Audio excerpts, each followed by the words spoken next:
beloved? Good morning to you all. Good morning. Good morning. What's the latest and the greatest? What's the latest and the greatest? Got my Tara in the building. Rocco, what's going on? Good morning to you all. Peace and blessings to you all. Lynn, what's up, beloved? So good to see you. Good morning to you. Chosen, I see you. Deshaun's in the building. Let's go. Neffy's in the building. Let's go. Good morning to you all. Peace and blessings to you all. Nephew, I appreciate that, beloved. I appreciate that. Wynette's in the building. Let's go. George Otto, what's going on? Noez. Okay, Noez. Rock's in the building. What's up, Rock? So good to see you, beloved. Ann's in the building. Let's go. Capo. Joanna, what's up, beloved? Do me a favor real quick, you guys. Share the live. Miss O, what's going on, Miss O? So good to see you, love. Do me a favor and share the live. Brock, love you too, beloved. Love you too. That part right there, Lynetta, you the greatest and I'm the best. Got to embody that. Got to embody that. Cynthia, what's going on, love? Got to embody that. Walk, talk, act, breathe it. Walk, talk. Janae, what's up, beloved? So good to see you. Good morning to you all. Peace and blessings to you all. Do me a favor and share the live to your stories. If you haven't already done so, please share or repost the live to your stories. If you haven't already done so, please. You guys know we got to put the work in around here. We got to put the work in around here. Cornbread, what's going on? Love, I see you, Miss O. Thank you. Again, share or repost the live. Kazaya, what's up, beloved? Yeah, I'm so sorry I'm late. I had to put some fires out this morning. I had some people that had some emotional fires going, so I had to put those out. Sefe, what's going on? What's going on, family? What's going on? I am an emotional firefighter, mental firefighter, spiritual firefighter. Every now and then you got to put the fire out.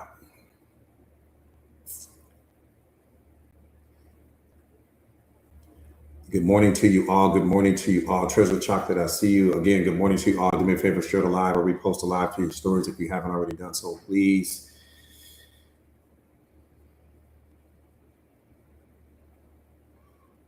Turn every should into a must. Turn every should into a must. That's mandatory. Don't forget about that. Turn every single should into a must. Some of you guys are stuck. That's why you're stuck. You're not turning those shoulds into a must. I'm telling you now, when you're turning those shoulds into a must, it's impossible for you not to be the most powerful version of yourself. It's impossible. Come on, Red. We forgot about that. I haven't really brought that to you guys' awareness in a while. No, turn every should into a must. Where are the shoulds coming from? The shoulds are coming from consciousness. That's where they're coming from.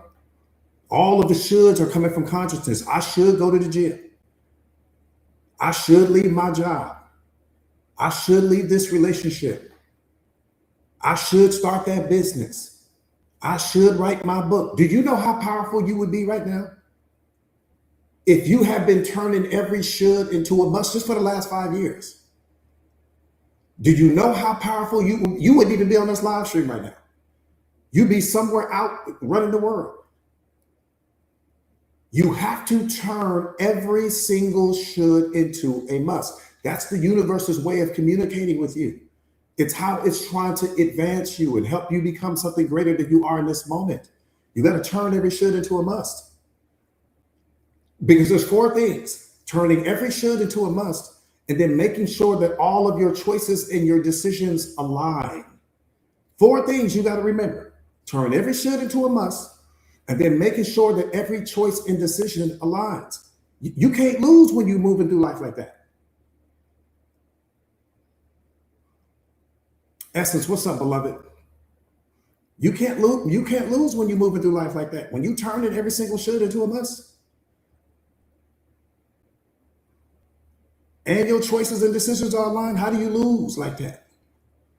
We lose because our choices and decisions aren't aligned. We don't turn every should into a must. we talk ourselves out of.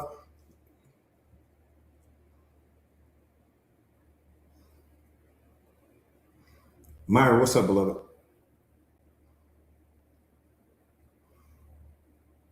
Essence, what's up, beloved? Today gonna be that one. Today's gonna be that one. Today is gonna be that one. I'm gonna tell you that now. After today, you'll never doubt yourself again. I'm gonna teach you how to master doubt today. Just imagine who you would be if you never doubted yourself ever again. If you never, I'm talking about ever. That's what's going to happen today. You are going to master self-doubt today. Not, oh, we're going to try, not, we're going to work on it, not, we're going to attempt to figure it out. When you leave this live stream today, you will have doubt mastered, I guarantee it.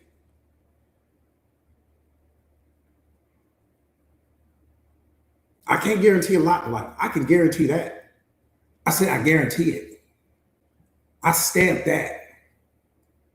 There won't be a person on this live. The only way you won't get it is if you somewhere not paying attention. You distracted. If you lock in on this live stream and you pay attention to what I'm saying to you, it's going to blow your mind. You will never in the history of your life struggle with doubt ever again. Because I'm going to be honest with you. So much of who you could become and who you could have become, you didn't become because of doubt. Because of doubt. So I guarantee it. This is going to be, I can make the argument, this might be the most powerful life you experience. I guarantee it. I guarantee it. I've been waiting to shoot this bad boy.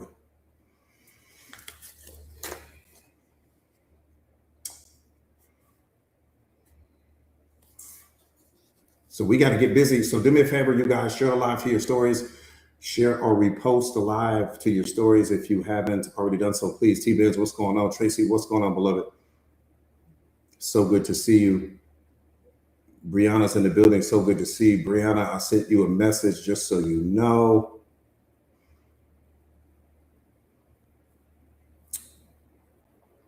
Yeah, no more self-doubt. I said no more. I didn't say, oh, coach, I said it'll be over with. That's how it will. I said it'll be over with. I put my whole name on that. It's going to be over with. And I'm gonna tell you what's crazy. In this moment, you probably don't know where doubt comes from. Where does doubt come from? Is doubt the opposite of faith? Is doubt the opposite of faith? Doubt comes from insecurity? Okay. Does doubt come from insecurity? Does it come from the unknown? Aquarian goddess, what's up, beloved? Does it come from insecurity? Does it come from the unknown? Does it come from uncertainty? Does it come from lack of faith?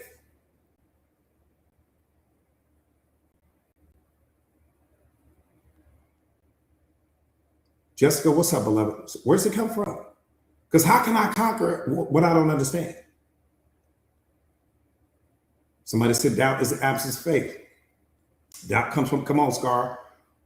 Scar said doubt comes from a lack of self-awareness. Rocco said it's the opposite of trust, coach. What you talking about?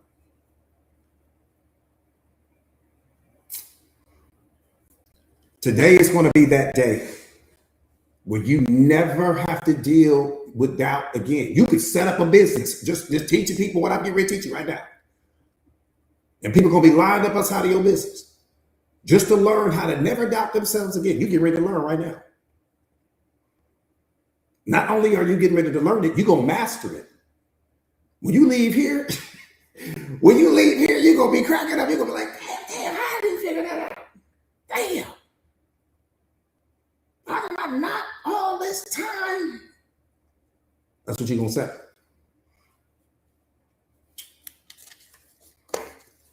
What girl? What's going on? Tracy, I'm telling you, you're gonna be like, damn, coach, it was sitting right there and I didn't see it. Tara said, give us a game, coach. We ready. All right, let's get busy, getting busy, getting busy, getting busy, getting busy, getting busy. Days, what's going on? King Kev, I see you. Yeah. Oh yeah, I'm gonna just give you that news flash now. Doubt is gonna be looking for a job as soon as after this live. Your doubt gonna be looking for a job. So you might want to find out a way. You might want to go to the ATM, pull out a few dollars, and give it to doubt. I'm telling you that now. Don't be insensitive.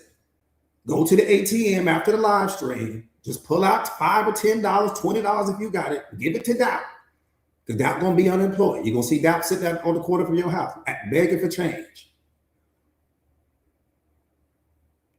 Don't be insensitive. You got some extra snacks in your closet, extra snacks in the pantry. You got a few bottled waters in the refrigerator you ain't doing nothing with. Just put together one of them little care packages and just give it to doubt. Send doubt on down the street. Say, doubt, you did good. You bothered me for the last 20, 30 years. Now it's time for you to go. But I'm going to give you a care package on the way out. I got some water. I got some peanuts in here, some non-perishables. I got a few bags of top ramen. I'm going to put them in there for you. I got the chicken flavor top ramen, not the shrimp, because the shrimp don't taste as good as the chicken. So we got some chicken top ramen.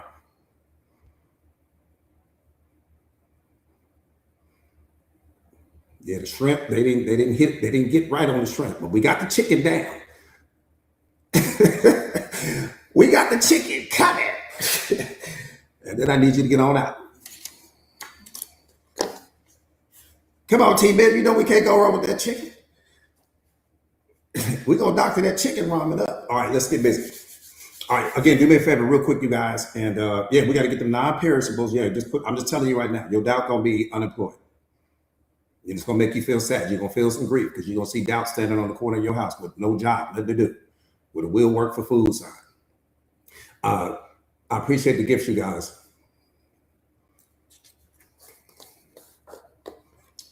Yeah, Brianna, it's over with. It's over with.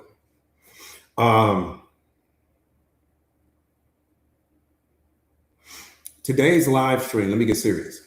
Let me get into lion mode right now. Yeah, Rich, we got to give doubt a whole care package. You know, we got to look out now.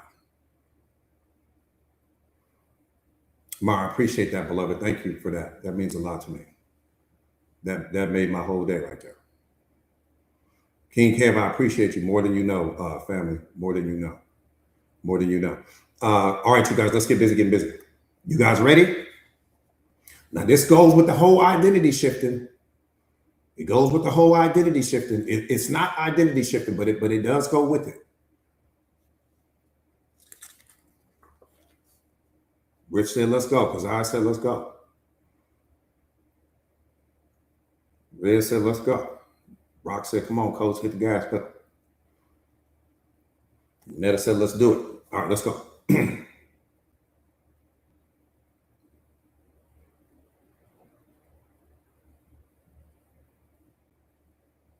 Your thoughts are not private. This whole time, you've been thinking that your thoughts are private, and they're not.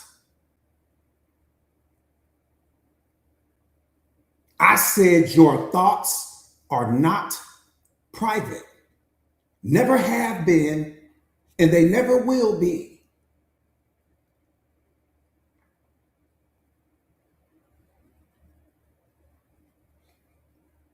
Whatever you assume someone is thinking about you is exactly what they are thinking about you. Let me tell you why. Because what you assume becomes your reality. I said what you assume. I didn't say anything about what they were assuming. What you assume becomes your reality.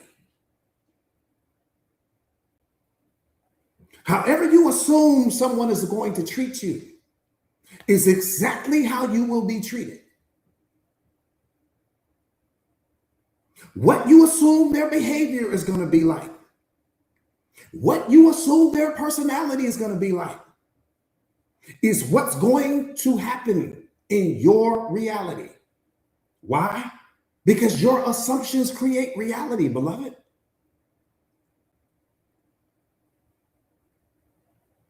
I said your assumptions create your reality. Full stop.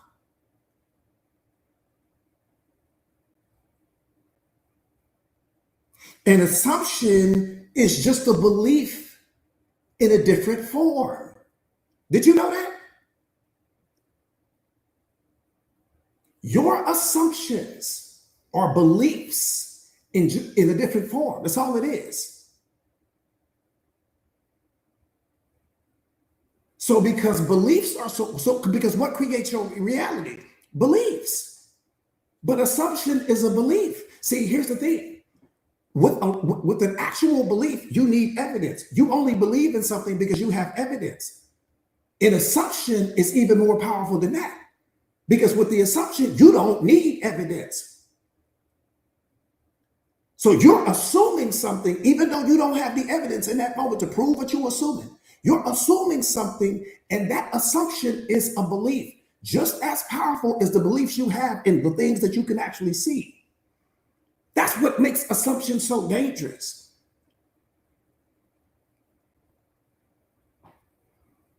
So with an actual belief, you need evidence. You only believe in something because you can see it. Makes sense. But with an assumption, it's an elevated belief because it doesn't require evidence.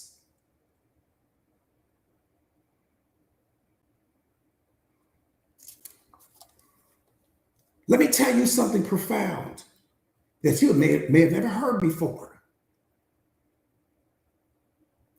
Doubt and faith are not opposites. Doubt is not the opposite of faith. They are the same things pointed in different directions. Doubt and faith are the same thing, just pointed in a different direction.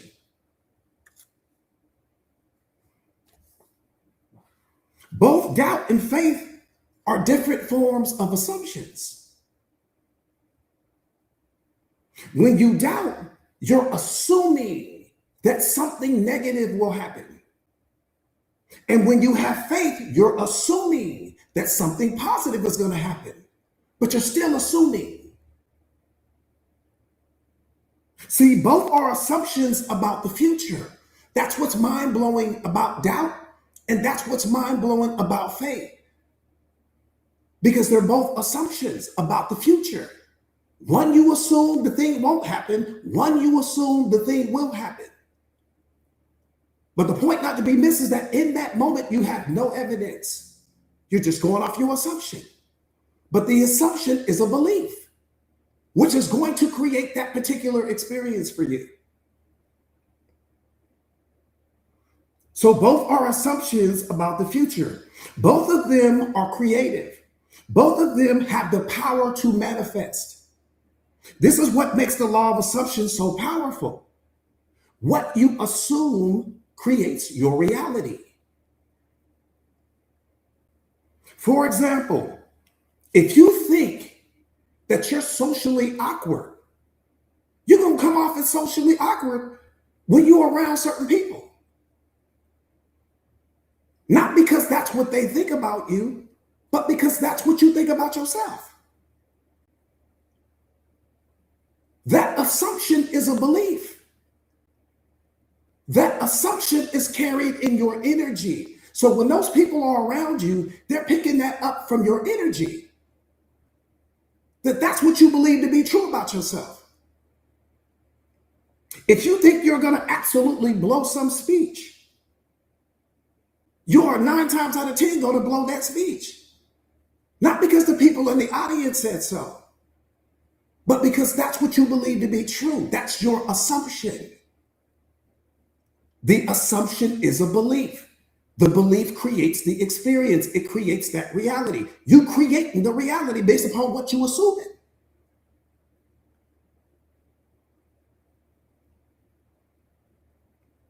If you think you're unlovable or that there are no good men in the world, you will never attract those things. Not because you're not worthy, not because you're not deserving, but because your assumptions are going to make sure that you never experience that.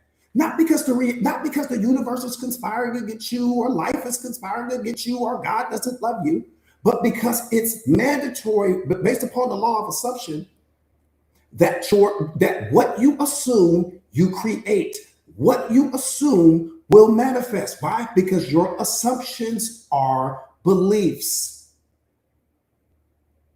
They're just beliefs that require no evidence at that time.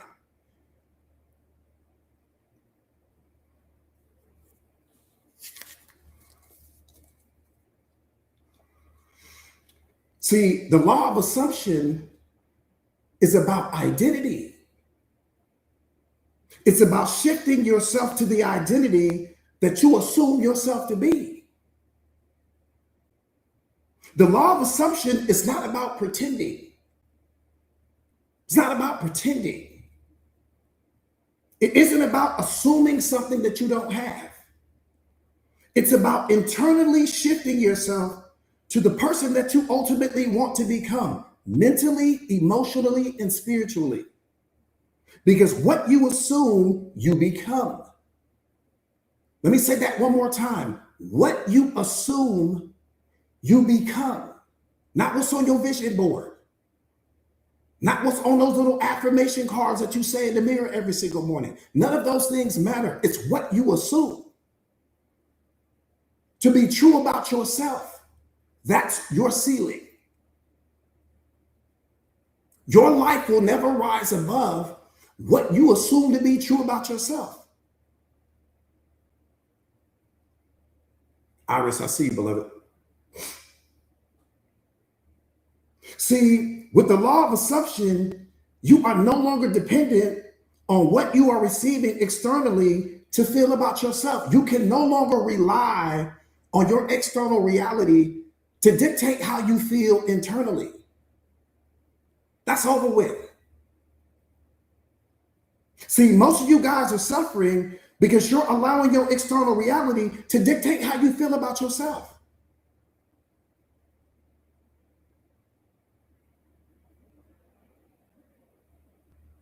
For example, when your relationship is good, you feel good about yourself. But when it's bad, you feel bad. When things are going well with your body or at work, you give yourself permission to feel good. But when they're going bad or you feel it, you start feeling bad in that moment. So what's happening to you is that based upon what's happening in your external reality, that's dictating how you feel about yourself. Which means that your life is being controlled by the external world and not by your internal world. That's problem number one. Your assumptions about yourself is your future in disguise. So if you want to know what your future is going to look like, just pause for a second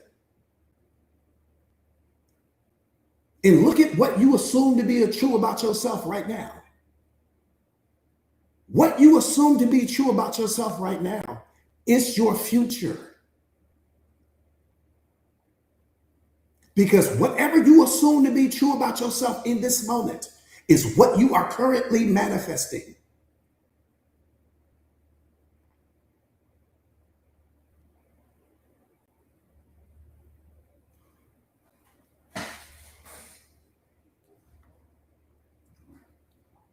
Oh yeah, we get ready to dive deep.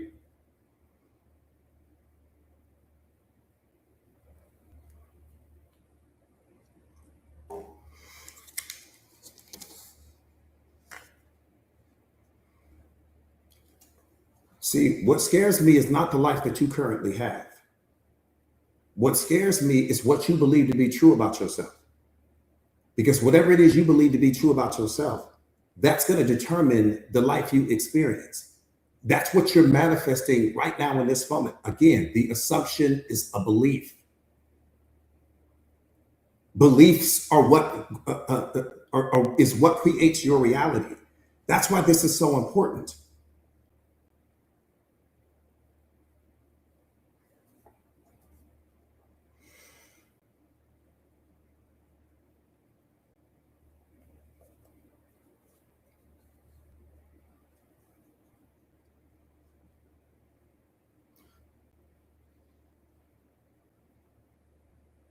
In this moment,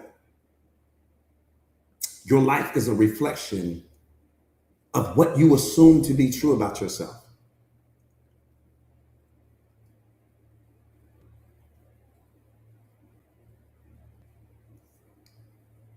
See, each moment you are receiving exactly what you assume. The way you view the world and how it responds to you is based solely upon what you believe.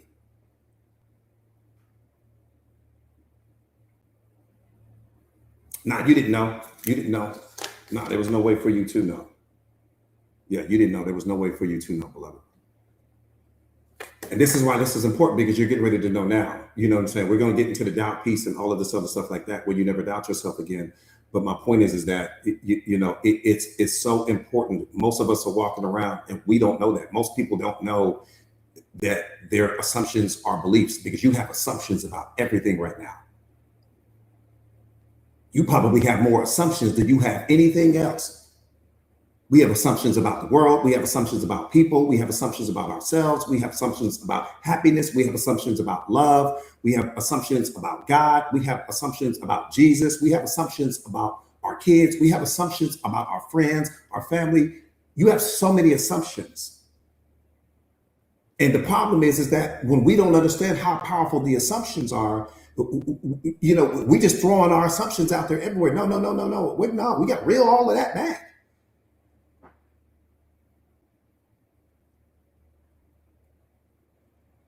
Right? See, your life is like a video game, and each character in the game called your life is responding to your energy. Let me tell you why.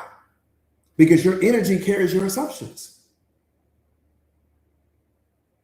In this moment, your energy carries all of your assumptions. You are the director of the movie, but your life will never rise above what you assume to be true about yourself.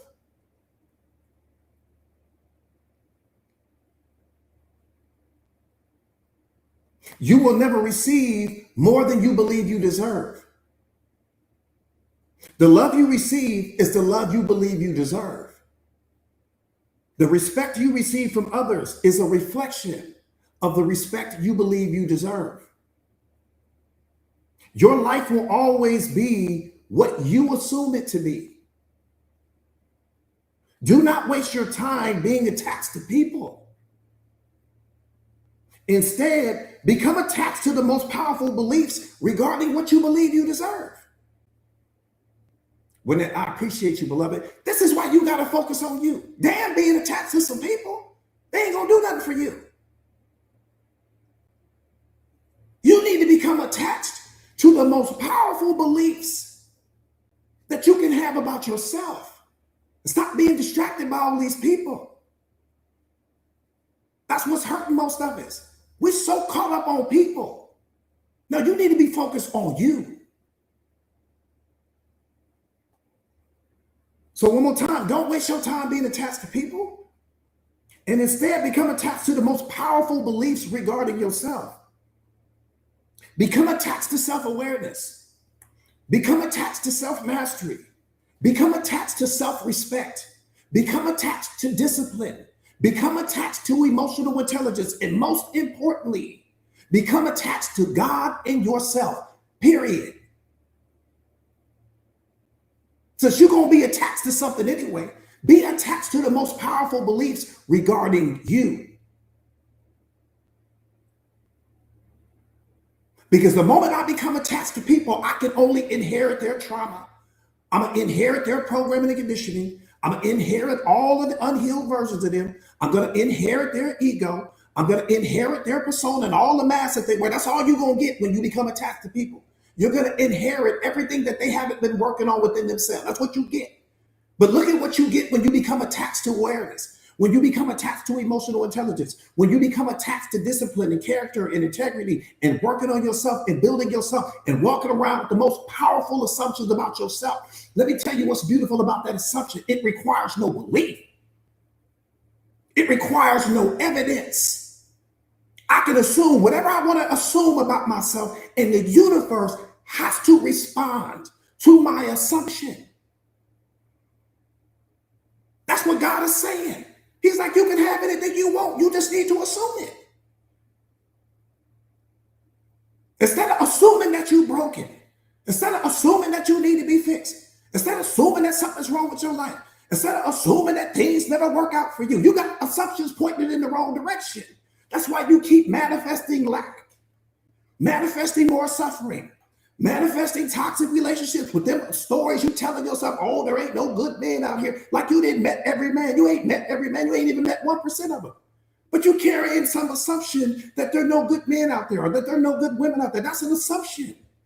But the universe has to respond to that assumption. If you assume you won't get the promotion, you ain't getting it. Not because you didn't deserve it, but because your assumption, you like the genie in the bottle. Whatever you wish for, consciousness has to deliver. I said has to. It has to deliver that. So why do you think I always tell you guys, you the baddest thing walking, I dare you to believe it? How many times have I told you guys that? 1,000 times. Why do you think I tell you that? Because if you believe it, the universe has to respond to it. It has to respond to it. We don't need evidence of that. I don't give a damn what's in your bank account. It has nothing to do with what I'm saying. I don't give a damn if you're sleeping on your friend's couch. It has nothing to do with what I'm saying. It don't matter if you live in check to check. It has nothing to do with what I'm saying. If you would just allow yourself to assume it, you're going to experience it. This is what God is saying. He said, you can have the life that you want. Just assume that it already belongs to you and it's coming. You don't need the evidence. You don't need affirmations. You don't need motivational videos. You don't need to be pumped up in the morning. You don't need anything but to assume it. And then to live in the feeling like it's already coming, like it already belongs to you. That's all I need you to do. That's all he's saying. Instead of assuming that you're broken, assuming that things never go work out for you, assuming that life never goes the way you need it to, assuming that there's no good men out there, no good women out there, you assuming all day anyway. Why not assume the best? You're already doing it. You're already a master at assumptions. You're already a master at it. So you don't need to take a class on it. You don't need to talk to some guru. You don't need to swim across the ocean and go speak to some group. You don't need to do anything because you're already a master at it. You've been assuming your whole life. You're assuming now.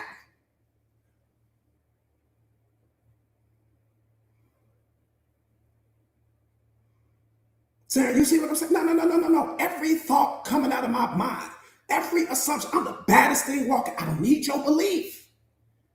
I just need to believe it. I need to assume it. And what's so beautiful is that the universe doesn't require any evidence. God has said, I don't need evidence. I need you to assume it and then walk, talk, act, and think like it. And it's going to show up. I just need you to assume it. You sitting here looking at your current circumstances and you moving your life based upon your current circumstances. You sitting here looking at who you were yesterday and you making decisions based upon who you were yesterday. You sitting here looking at your past achievements and you assuming things based on your past achievement. He said, you got the game twisted. He said, you got the whole game twisted. You sitting here living this limited life, placing all these limitations on yourself because you're looking at yourself through yesterday's eyes. He like, you tripping. I gave you a supercomputer for a brain. All you got to do is assume that that mansion is coming. Assume that that $1 million is coming. Assume that that next best relationship is coming. Assume that that person that's coming is going to love you unconditionally. Assume that you are a gift to this planet. Assume that you are my child. Just assume. Live in the assumption of it. And then feel the feeling. Walk like it's already on the way. Let me give you a great example of what I'm saying. Great example of what I'm saying. Great example right here. Boom. You got this lady. She had been working for this billionaire for years. And with that, I appreciate you, beloved. So you got this lady, she had been working for this billionaire for years. Her job is just to take care of him. Run errands for him. Go pick his dry cleaning up, go food shopping for him, make sure he got all the things he needs. But the billionaire's getting old. No kids, no family, no anything. He getting ready to die with all this money. She show up every day.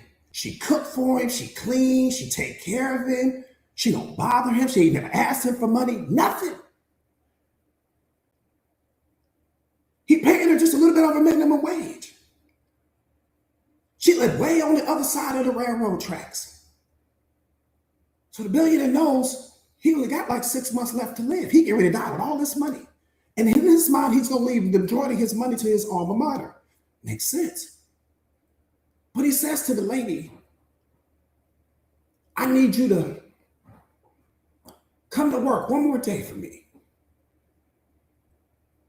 Then I won't need you anymore. Now she kind of sad, because she's thinking, now I need to go find another job. And he pulls out his checkbook and he writes her a check for $10 million.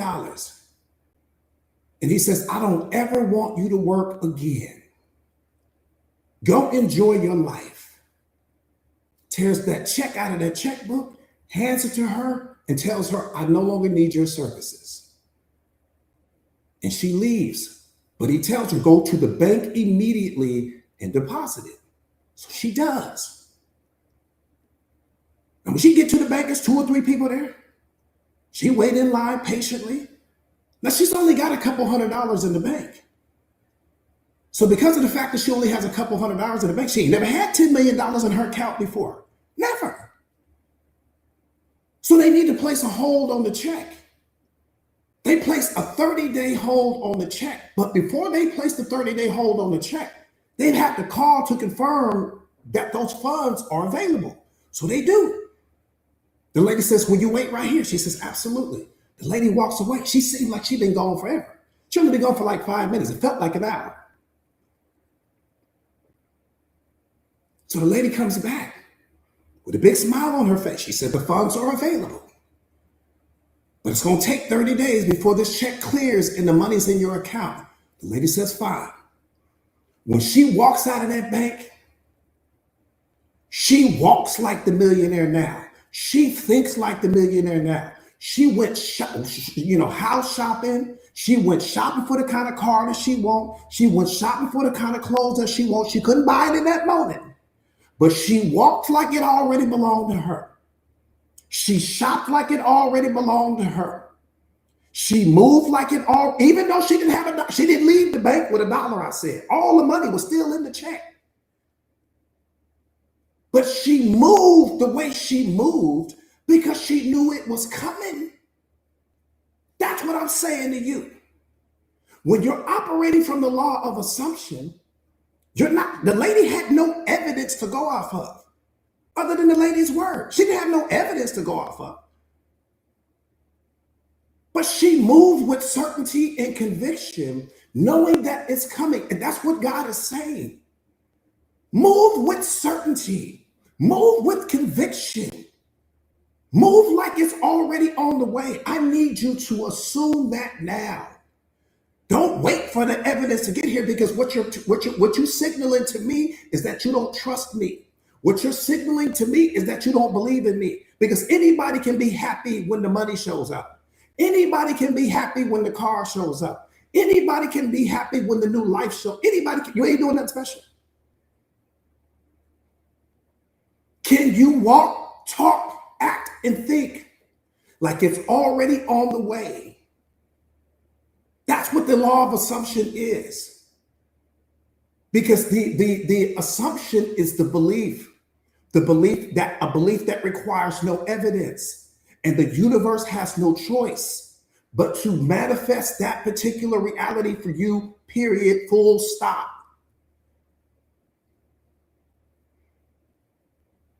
That's what this is about. Same thing when you guys are shifting out of that identity. You're shifting out of the identity. Now, when you shift out of that identity from your old identity to your new identity, do you have the results yet? No. Do you have the life yet? No. Do you have the body yet? No. Do you have the clothes and all of the different things and the different friends and different stuff like that, the different relationships? No, you don't have it yet, but it's coming. Think about what I'm saying. Every day you guys are showing up. Every day you put in the work. And the best example I can give you of that is this. Think about working out. You come to me, you say, Coach, I'm 100 pounds overweight. I say, okay, beloved, I got it. Coach, I need to lose the weight. I say, I got it. We're going to have to change your diet, though. You say, okay, Coach, we get a huge trash bag. Huge trash bag. Go in your kitchen. We pour everything inside of the trash bag. We take all the processed foods and all the chips and all the cupcakes and donuts and all the snacks that you eat, all the unhealthy food, we put it in the trash bag. Tie it up, we throw it away. Boom. We go to Whole Foods, get you all new foods, all healthy stuff now. You still got that 100 pounds. Then we go to GNC. We get you vitamins, creatine. We get you all of the different things to build your muscles, to build your body. Guess what? 100 pounds still on you. Then we go to Dick's Sporting Goods. Get you all of the cutest workout outfits. Guess what? 100 pounds still on you. You've shifted mentally, emotionally, and spiritually. But your physical body hasn't caught up yet. That's the lag. And so because your physical body hasn't caught up to where your mind is mentally, emotionally, and spiritually, it's going to take some time. But every single day, you walking every day now, you drinking water now instead of soda, you eating healthy now, eating clean, right? You going on hikes and you watching motivational videos about working out and doing all of these things. But your reality is slowly shifting to catch up to where you are mentally. You are already walking like the person, talking like the person, eating like the person, showing up like the person. Life has no choice but to catch up. This is what I'm trying to tell you. Life has no choice but to catch up to your new reality. And that's where the lag is. So is it going to happen overnight? No, it's not going to happen overnight. There's going to be that lag there. That lag is where your faith kicks in. I didn't say belief. I said faith.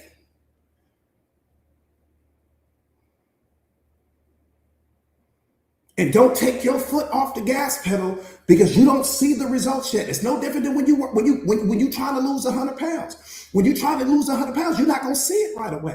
But is the weight coming off yet? It's coming off in inches, so you can't see it. But it's coming.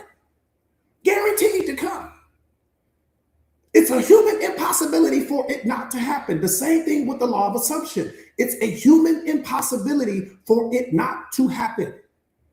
You are in a synergistic relationship with the universe right now.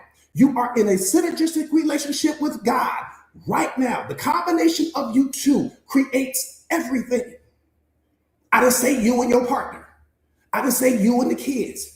I didn't say you and your family and your friends. I said you and God have created everything in your reality currently. You couldn't do it without him, and he would have never created it without you because he don't want what you want. Everything in your life right now is a reflection of something that you once desired, a reflection of something that you once assumed, a reflection of something that you once believed you deserved, and you got it. Did you not?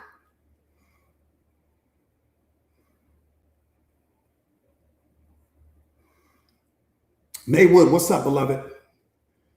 So good to see you. So good to see you, love.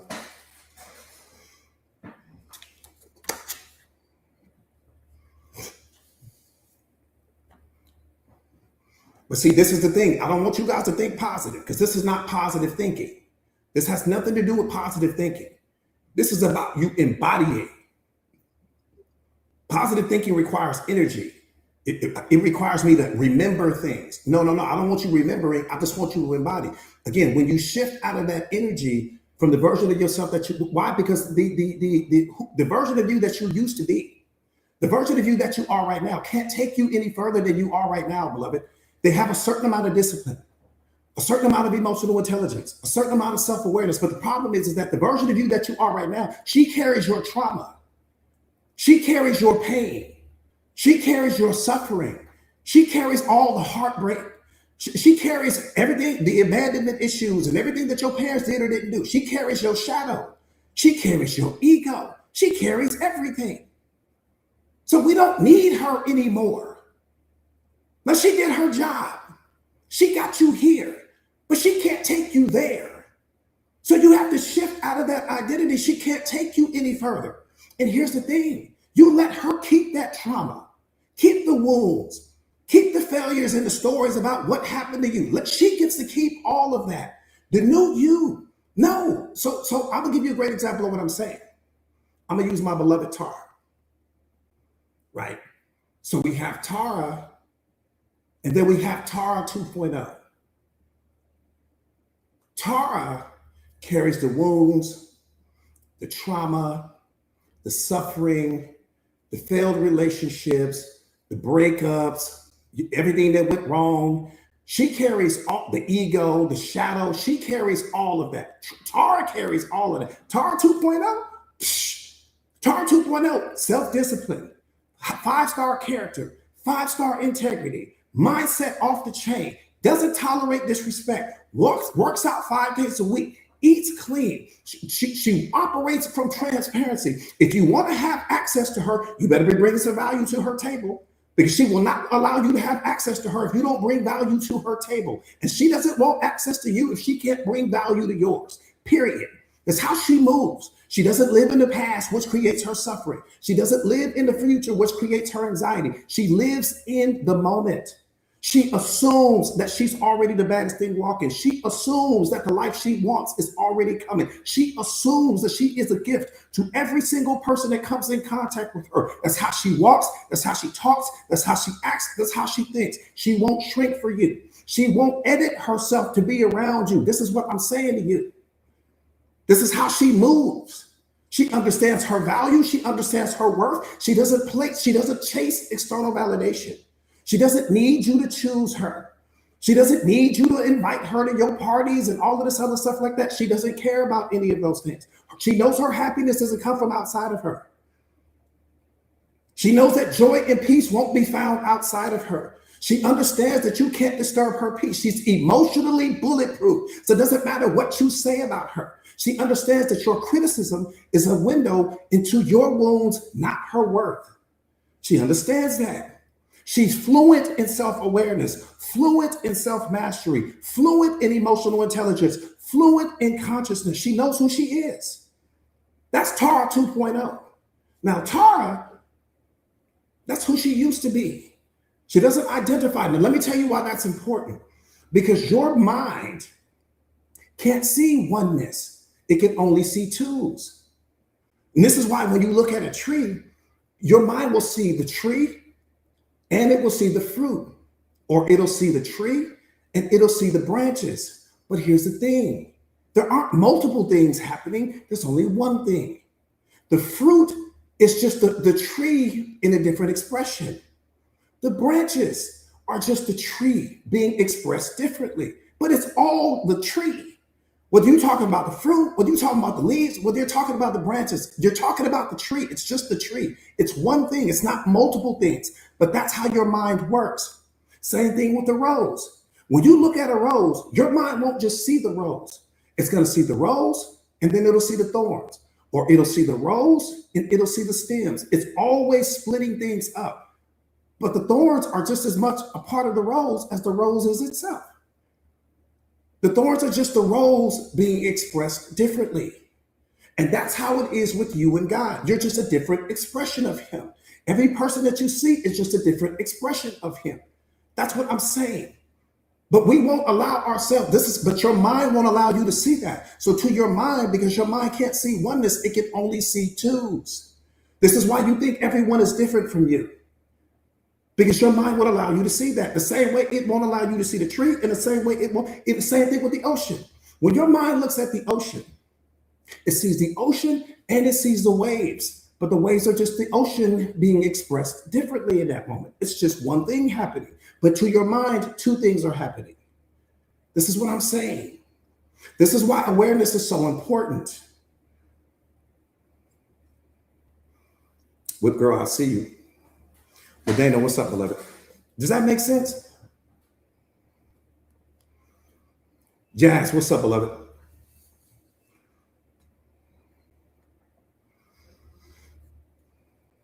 Miss Positivity, I see you. I sent you a message inside the community too.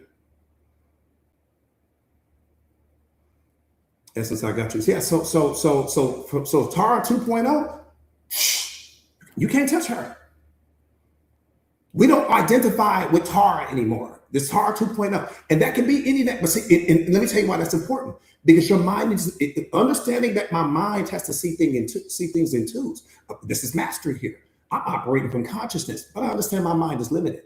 So based upon the fact that my mind has to see things in twos, there's Tara and then there's Tara 2.0. Now my mind can disconnect from Tara. Now it can disconnect from her and focus on Tara 2.0. But the reason why some of you guys are struggling, because you're trying to build your new life on the shoulders of the old one. You're trying to rebuild yourself. You adding all this awareness and all this emotional intelligence and all of this powerful information on the foundation of who you used to be. And that's why it's not working. You're still the same person. You're just the same person that has become more knowledgeable, but you're still carrying your trauma. You still carrying your pain. You still got your ego convincing you that you need to heal and that you need to be fixed. Now, all of that, you got to let that go. Whip girl said, you get it, Whip girl, you get it? Wynette, thank you so much, beloved. So that's what you're doing. You're trying to build the new you on the foundation of the old you. No, you let the old you go. She did her job. She got you to this point. She did her job. She didn't just do a good job. She did a phenomenal job. She got you to this point, but she can't take you any further, beloved. She's tired. She didn't been through it. She's battle tested, but she can't go any further. That life that you want, she doesn't have the capacity to give it to you. She doesn't have the capacity. I'll give you a great example of that. When I first started out on my self-awareness journey, the version of myself that I was at that time, he couldn't do this live stream. He didn't have the capacity. He couldn't have wrote this book. He didn't have the capacity. He couldn't have created the Mindset Masters community and all of the videos and help transfer. He didn't have the capacity. I would have been asking too much from him. He didn't have it.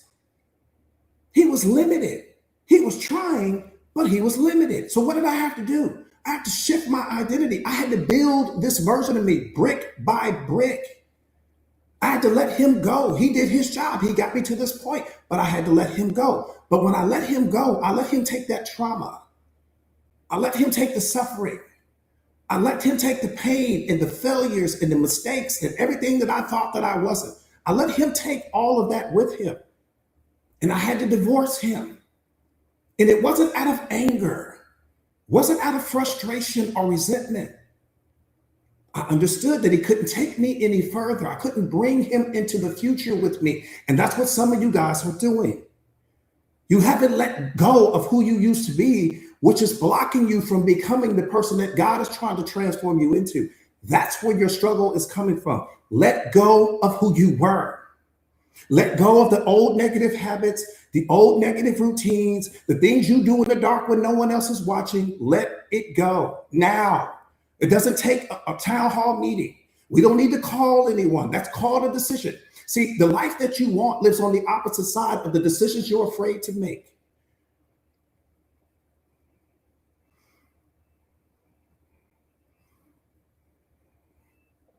Nothing is more powerful than a mind made up. Make up your mind. If you want to become the most powerful version of you, you have to let go of who you used to be. And you have to give that new version of you a name, whether you call them by your nickname or you create some name that you've always wanted, but maybe you never had.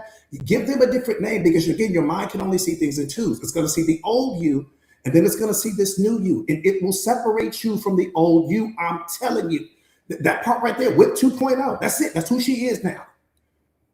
That's who she is now. Self-aware, disciplined, high character, high integrity, runs her life based upon transparency, not honesty. She doesn't want honesty in her life. She needs transparency. She needs the truth from you because she's going to bring the truth. She's going to speak her truth. She's not going to shrink in the moment. She's not going to show up small. She's not going to tolerate disrespect. She's not going to walk on eggshells. She's self-aware, emotionally intelligent. She understands consciousness. She doesn't place expectations on people. She doesn't seek external validation. She works out consistently. She eats clean. She loves herself. She respects herself. She values herself. She knows her worth. She stands in it and stands on it at the same time. She's detached herself from her story. She's detached herself from who she used to be. She's detached herself from the old lives and the old habits and the old people and all of, she just wants everything clean and new. That's all. Some of you guys are just rearranging the furniture in your mind and you think you're creating a new version of yourself and you're not, you just moving the furniture around. Durango, what's up, beloved?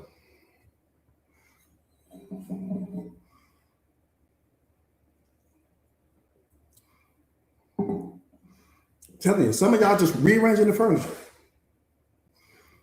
You just start fresh. You start new. That's the beautiful thing about the law of assumption. You can start new anytime. Right now. Boom. Done. That version of me is over with.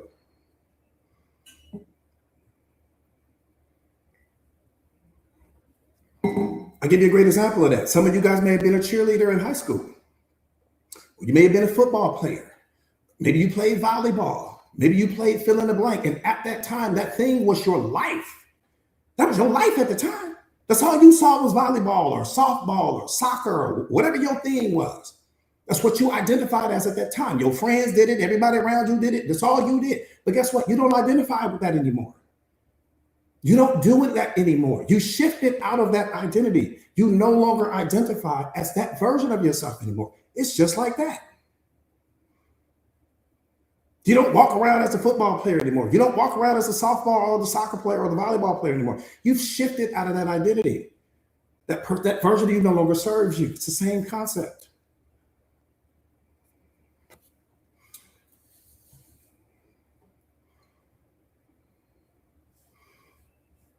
Yeah, it's just, you just shifted out of that identity. It doesn't work for you anymore.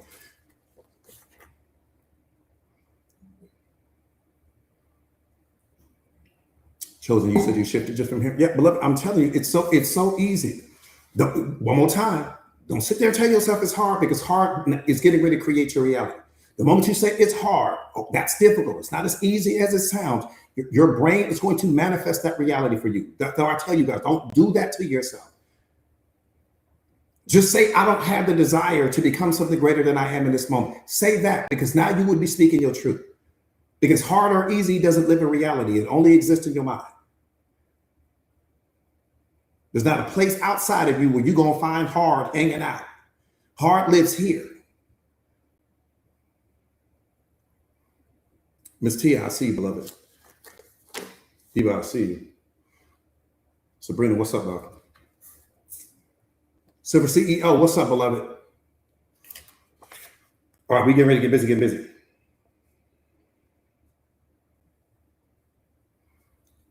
Let me see where did I leave off at? See, here's the truth. You already know who you are. You already know who you are. But you have no idea who you could become. No idea. And all I'm asking you to do is to get out of your way. That's what God is asking us to do. He said, would you please get out of your way?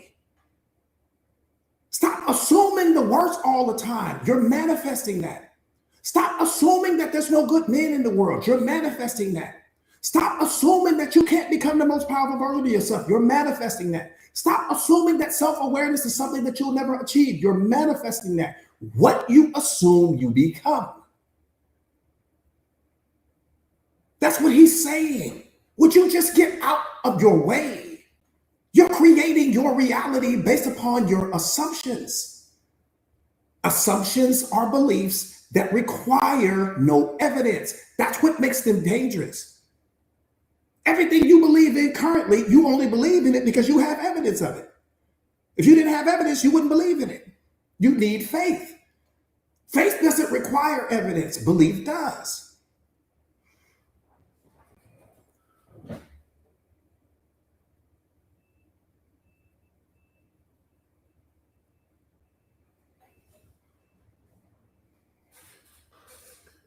So that's why he's saying, man, would you just get out of the way? Can you please get out of your way? You already know what you are. We didn't experience that. But you genuinely have no idea what you could become. Nobody on this live stream. Nobody on this live stream. Nobody has tapped into their full potential, beloved. There ain't a human being walking that has. We don't know what those limits are because we're too busy borrowing everybody else's limitations. We're too busy inheriting other people's limitations. We think other people can't do it, so we can't do it. This person didn't do it, so I can't do it. My family never been rich before, so I can't do it. My family never went to college before, so I can't do it. We're so busy borrowing other people's limitations.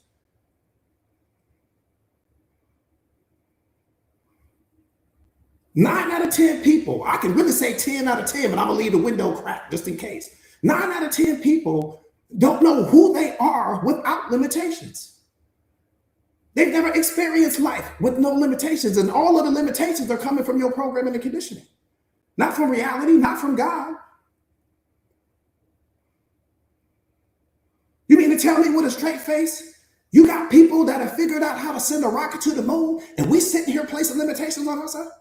You got people that have figured out how to make fully autonomous vehicles, and we sit here placing limitations on ourselves. You got a person that has learned how to split the atom, one of the most difficult things in the universe, and we sit here placing limitations on ourselves. And they just scratch the surface of what we can do. You got somebody that has created AI, figured out how to do it, because they stopped placing limitations on themselves.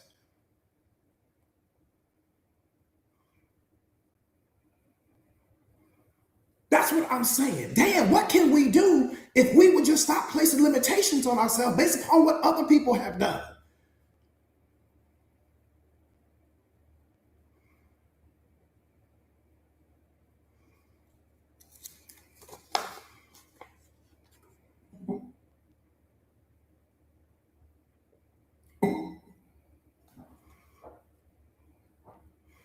That part right there, Letitia, that part right there, beloved, that's why I'm like, this is why the law of assumption is so powerful, because he's saying whatever, he's saying, if you would just follow what I'm saying, you it's law. Whatever you assume, the consciousness is going to deliver it. Period. All you have to do is assume it and then walk, act, talk, and think like it's on the way. I don't give a damn. You got to put yourself in a state of isolation to get away from everybody that's got all them limitations on them. This is how you're going to have to move. I'm trying to figure out what I can do. I don't need to be around people that's got all that doubt and I don't know if it's gonna work. I'm gonna remove all the I don't know if it's gonna work people that you gotta get out of my life. The moment your eyebrows go up, I need you to I gotta remove you out of my life. The moment you get to thinking for too long, I gotta remove you out of my life. You gotta get away from all of those people that's placing their limitations on you. That's where our programming comes from. We carry our parents' programming and society's programming and our friends' programming and all the doubts and fears that other people have that they projected onto you. That's where your programming comes from.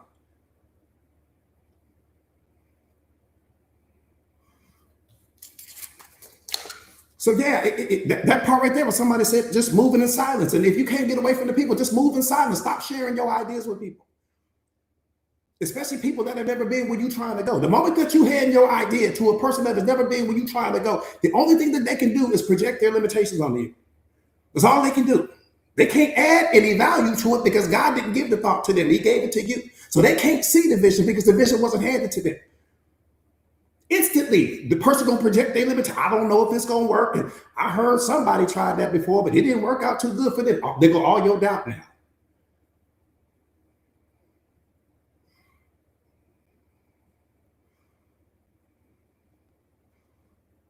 Jalen, I see you, beloved. Yeah, my rule of thumb is this. If you don't have the thing that I'm trying to create, I'm not going to talk to you about it. Now, if you got one, I'm going to go talk. You're going to be the first person I talk to. But if you don't have it, if you don't have anything close to what I'm trying to create, I'm not going to talk to you about it. That part right there, just to keep, just let that be your new rule of thumb. If they don't have it, don't share it with them. If they don't have the awareness, don't share it with them. If they don't have the emotional intelligence, don't share it with them. If they don't have the self-mastery, don't share it with them. Because all they're going to give you is their limitations. They're going to make you feel bad because you put in the work on yourself. Because I tell you guys this all the time, your greatness triggers other people's mediocrity. I'm telling you now. You got some people out there that's real good at making you feel bad for growing. Making you feel bad because you want to evolve and do something with your life. You acting funny now. You acting different. No, I'm acting evolved now.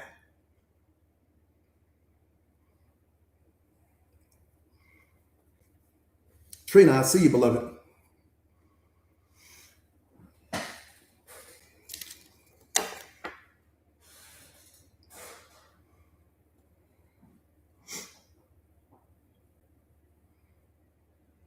So one more time, beloved, you already know who you are. We got that in the box.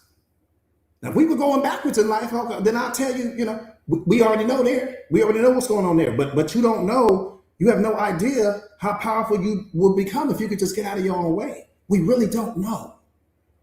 If you can't say anything else right now, you can say that to me with a straight face. Coach, I really don't know. You really don't, beloved. Somebody done figured out how to send a rocket to the moon.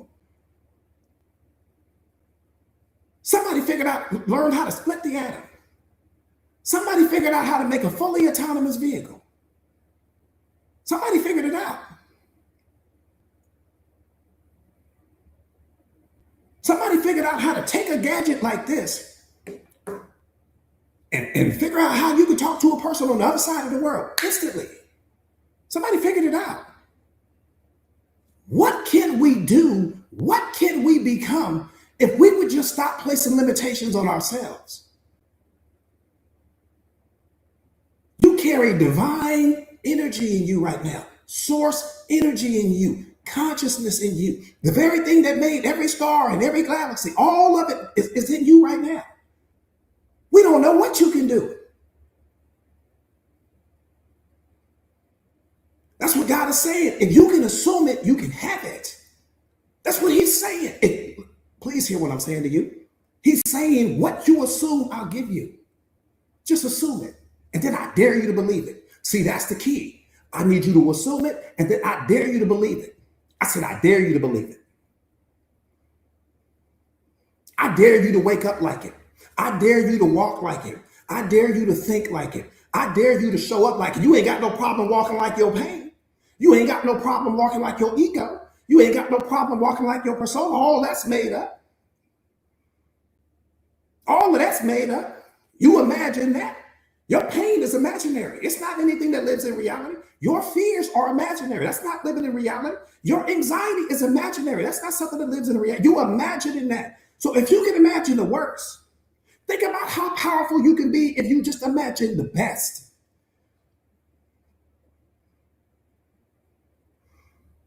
Fear don't live nowhere. Tell me what street fear lives on. You create that. Depression, you create that. Anxiety, you create that. You got listen to what I'm saying, beloved. You got whole industries created because of something that you have the power to manifest. You can manifest depression. You can manifest fear. You can manifest doubt. You can manifest imposter syndrome. You can manifest anxiety. You can manifest anything you want. Those things aren't real, but they are things that hinder us. Why? Because we believe them to be true. Fear only exists because you believe in it. So you can believe that you're healthy right now. You can already walk in the assumption that you are healthy right now. Mentally, emotionally, spiritually, and energetically, I'm already healed. I'm walking in the assumption of it. That's what God is saying. Walk in the assumption that you are already healed, my child, and you're healed. You're only not healed because you assume that you're broken. You assume that you need to be fixed. You assume that something's wrong with you.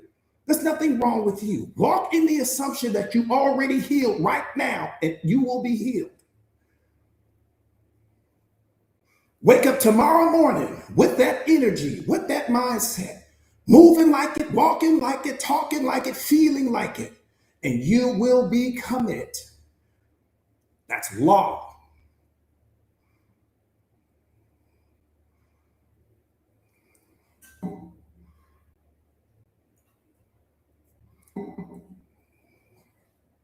Because everything that's broken in you is just an assumption as well. Take me to the part of you that's broken. If it's a fact, take me to the part of you that's broken right now. I guarantee you we can't put our hands on it. The way I can touch this shirt, whatever part of you that's broken, I guarantee you we can't touch it. We can't take it to the Starbucks. It's just an assumption that you have. That's all it is, beloved. It's just an assumption that you have. Now, we didn't borrow from somebody else. You cannot physically put your hands on the part of you that's broken right now. So if I can't touch what's broken, then I can assume any thought I want, any life that I want, oh, it's a wrap.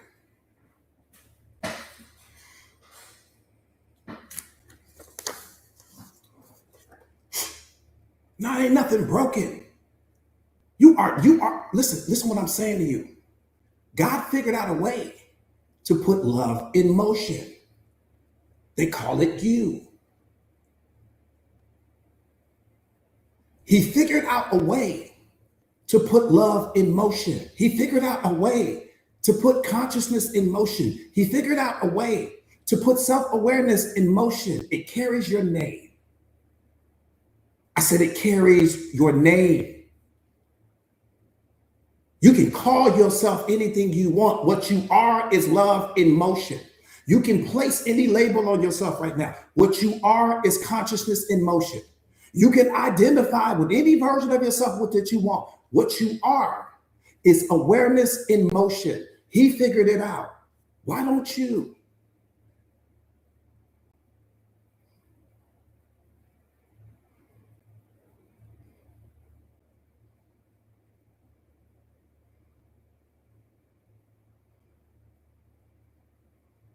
Awareness in motion, consciousness in motion, divine energy in motion, love in motion, abundance in motion, belief in motion. I'm everything in motion. I've been shrinking under these titles and shrinking under these labels and shrinking under these names and shrinking under all these things that somebody else has placed on me. Everything in your life right now, somebody placed on you, beloved, from your name on down.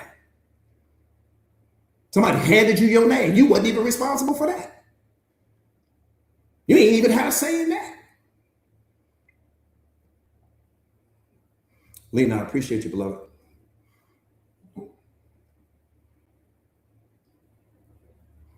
See, what you identify with and what you identify as, you become.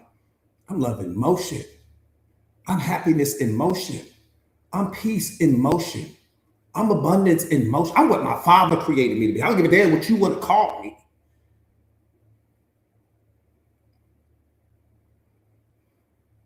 Watch this right here.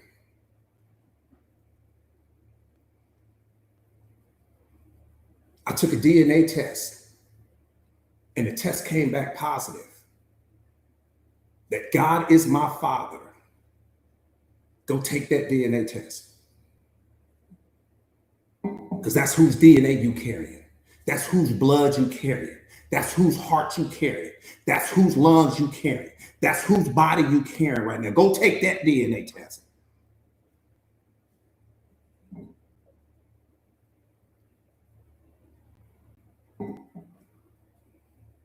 You got his DNA.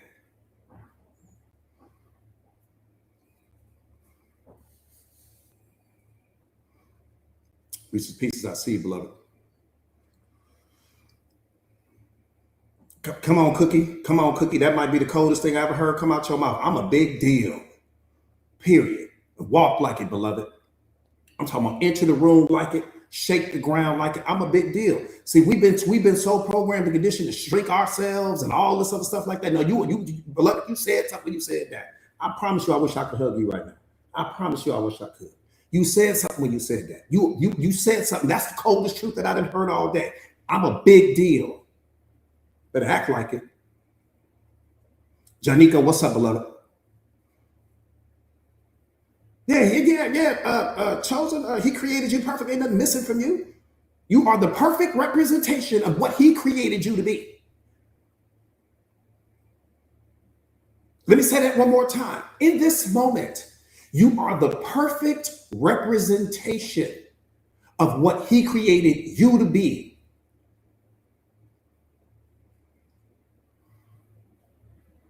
And that's why he gave us our physical bodies, because he would not allow people to just come in contact with us. This is why you have this transportation system that we have, because people can never come in contact with the real you. They don't get to have access to the real you. Only he does. He like, you ain't that special. You're not going to get to just touch my child like that. You're not going to even get to see her like that. Now, you can have access to the energy. You can be in the presence of the energy, but you can't hurt it. You can't destroy it. And you cannot recreate it.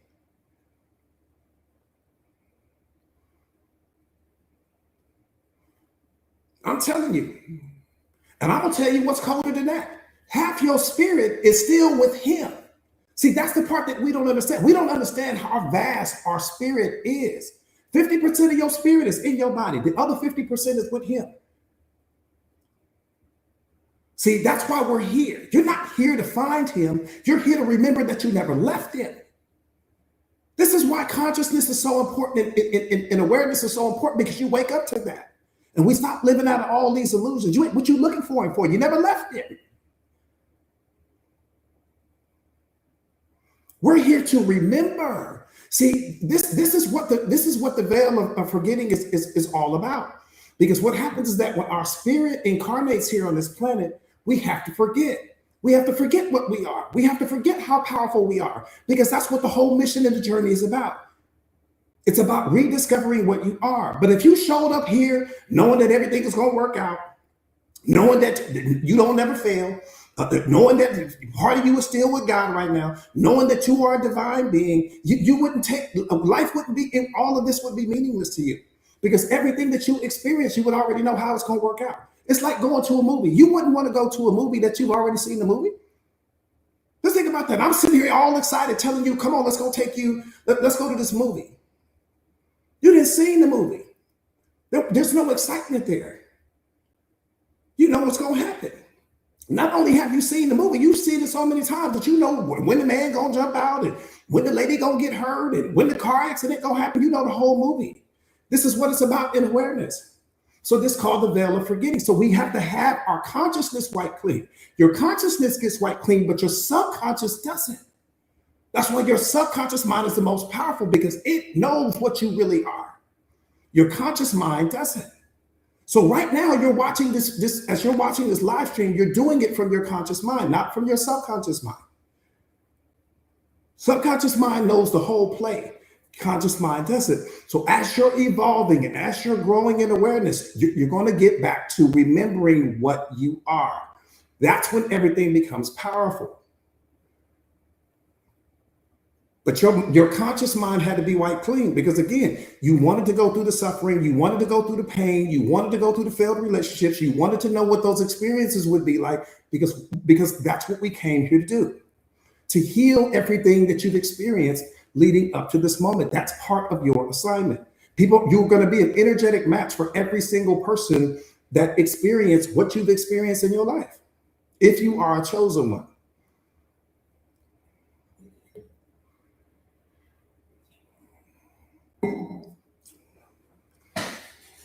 But if you came here knowing how powerful you are, and came here knowing that everything is going to work out a certain way, and you would take all the fun out of it. It would take everything out of it. It would take everything out of it.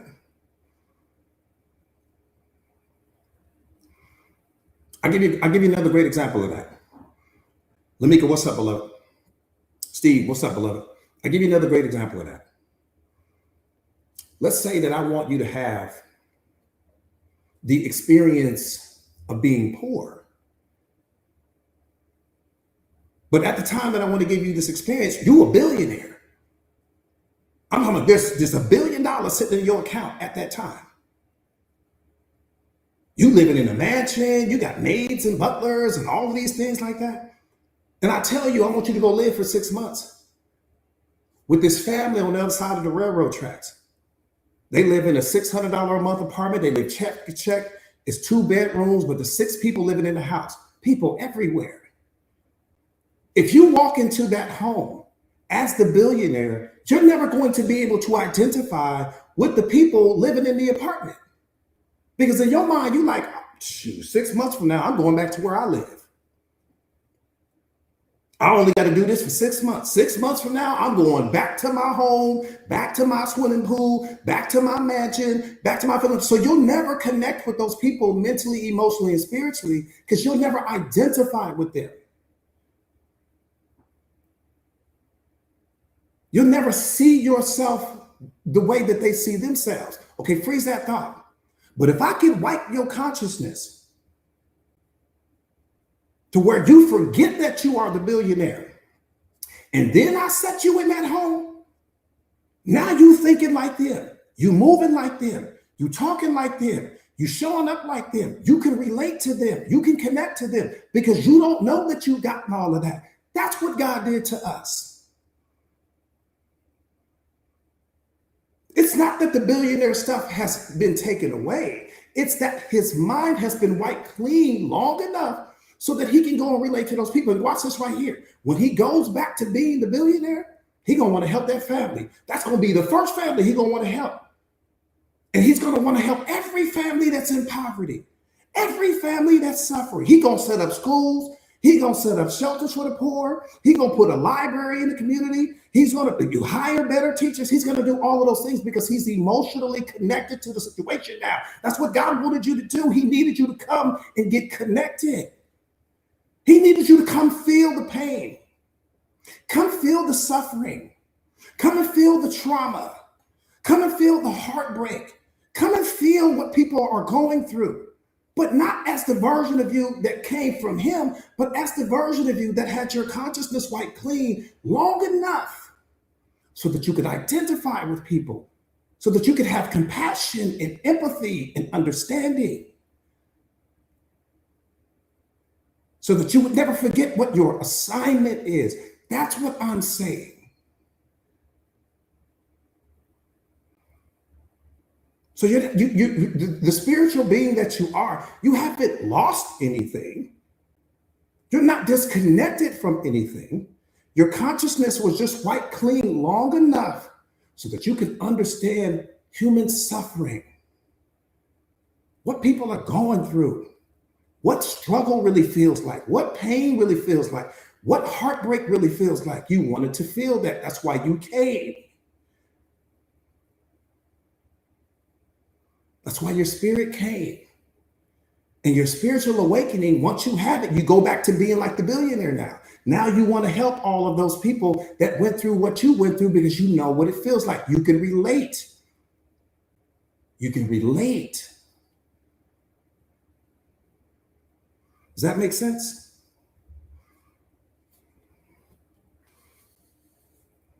DJ Perky, what's going on?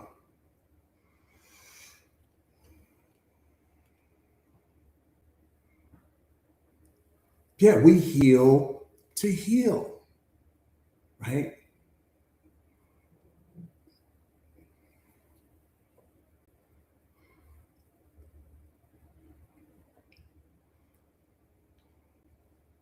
Star, I appreciate you, beloved.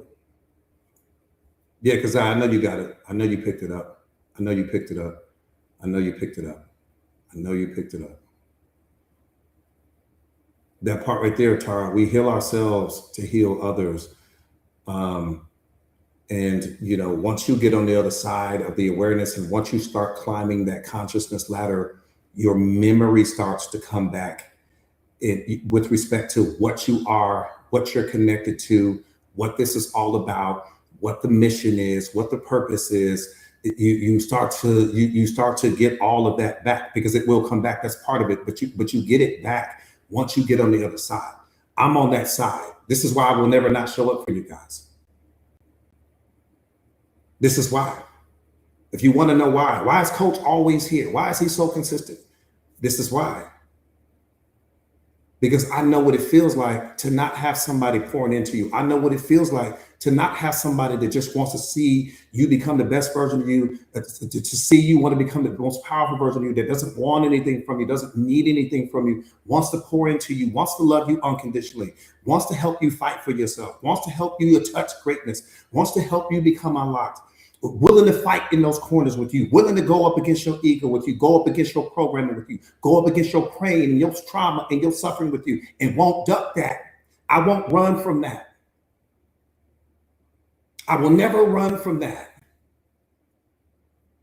I want you to write books. I want you to walk on stages. I want you to transform lives. I want you to have everything that your heart desires, beloved. That's what I'm saying, because I've been that. I know what it feels like to not have anywhere to turn. And you're suffering at the same time. I know what it feels like to have the eviction notice on the door. I know what it feels like to not have money.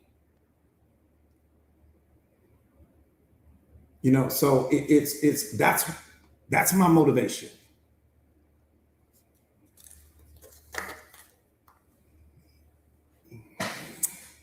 All right, let's get busy getting busy.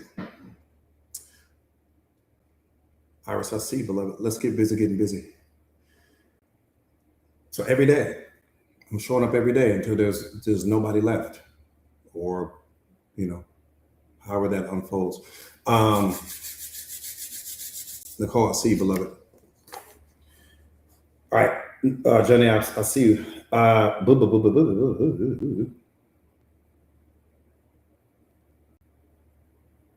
So one more time, we talked about this already, but it bears repeating. We have a mission, you guys. Paulina, what's up, beloved? We have a mission. I'm frontline.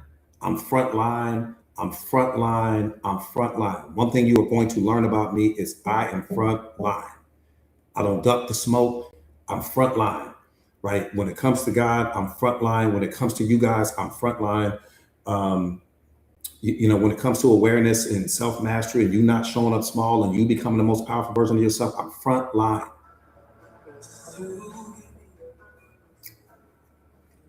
I appreciate you, beloved.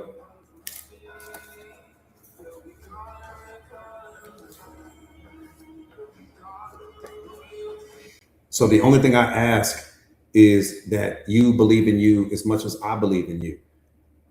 And if you don't have belief in yourself, you can borrow my belief in you until your belief arrives. If you don't have enough belief in you, borrow my belief in you until your belief shows up.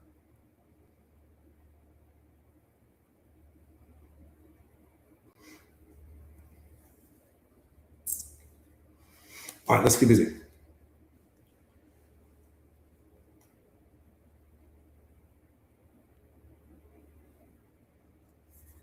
See, so jumping back into this, you have to stop assuming the worst, because that's what's creating all of your pain and suffering.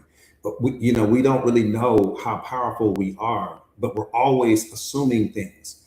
And if you're not watching what you're assuming, you're creating that reality for yourself, which essentially means that you're producing your own pain and suffering.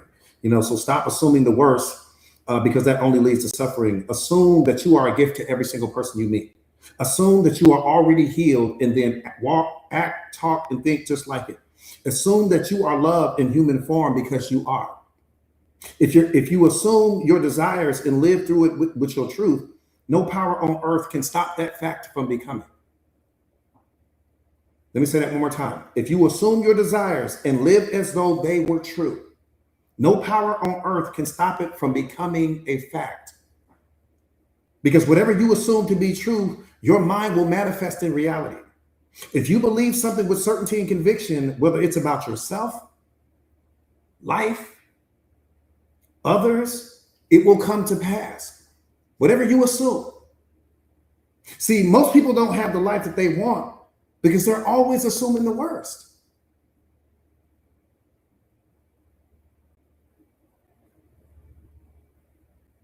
That's the realest thing I can tell you. Most people in this moment don't have the life that they want because they're always assuming the worst. And when you start studying self-awareness, that should give you the empathy and that should give you compassion. They're not assuming the worst because that's what they want to assume. They're assuming the worst because that's the byproduct of their programming conditioning. This is why unconditional love is so important, because the self-aware person understands that, and it instantly turns my heart toward compassion, toward empathy. Not saying, oh, you're negative, or oh, it's again, these aren't things that they're choosing because they just don't want the best life. They're choosing that because that's the byproduct of their programming condition. That may not be your programming, but that's theirs. So those assumptions are coming out of programming that they received during childhood. And when you become self-aware, you don't punish people for what they've never had access to.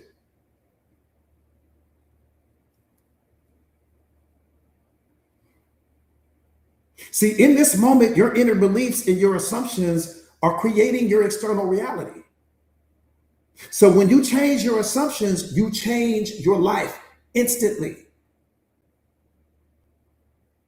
In this moment, you can do that. You change your assumptions, you change your life. Your assumptions in this moment should be, I attract everything I desire. I am already healed and healthy. Everything in life is always working out for me. God is always looking out for me. God is going to bless me with wealth and abundance. I am becoming the person I have always dreamed of becoming. I only attract the best people into your life. If you're going to have assumptions, let them be those. That's the assumptions that you want.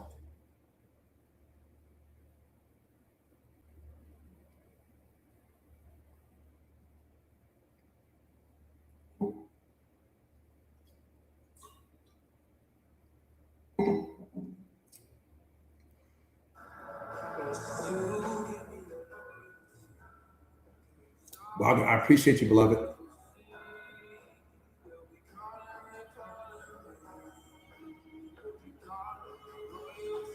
Do me a favor, real quick, you guys, and share or repost a live. King Kev, I appreciate you. Share or repost a live to your stories if you haven't already done so. Please share or repost the live to your stories if you haven't already done so. Please.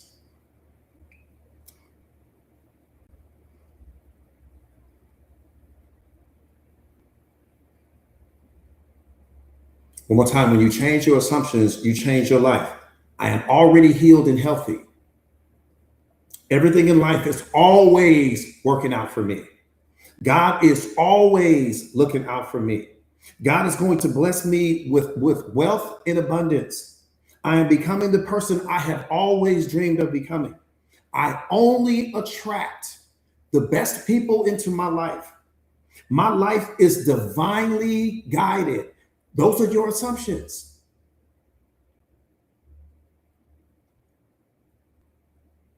And then I walk, act, talk, think, move that. That part right there, Kels, I'm the list. I'm the list. See, here's your new mindset, and I want you to say this with certainty and strength. I have my power back. Say that to yourself. And say it so loud that your ego hears it. Say it so loud that your doubt hears it. I have my power back. I choose me now. What drains me is gone. The old version of me that settled for less is gone. I am only interested in people, places, and things that support who I am becoming. Full stop.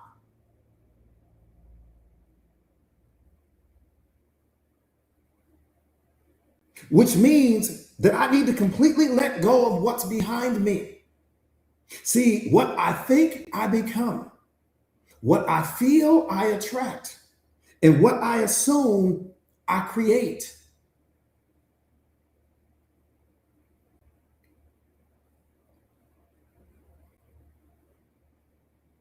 I got my power back.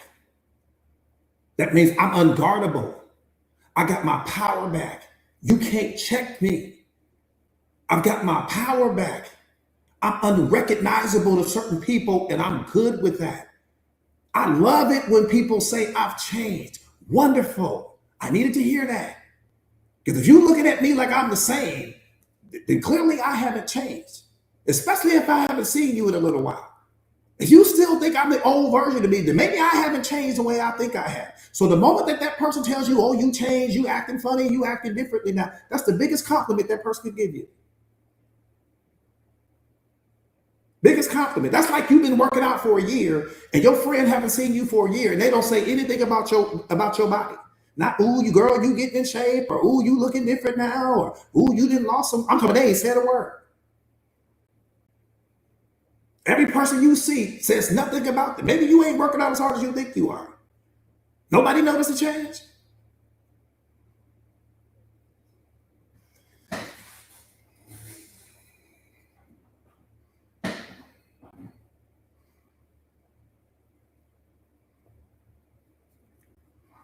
See, here's the truth. No matter what has happened in the past, no matter how many bad decisions you may have made,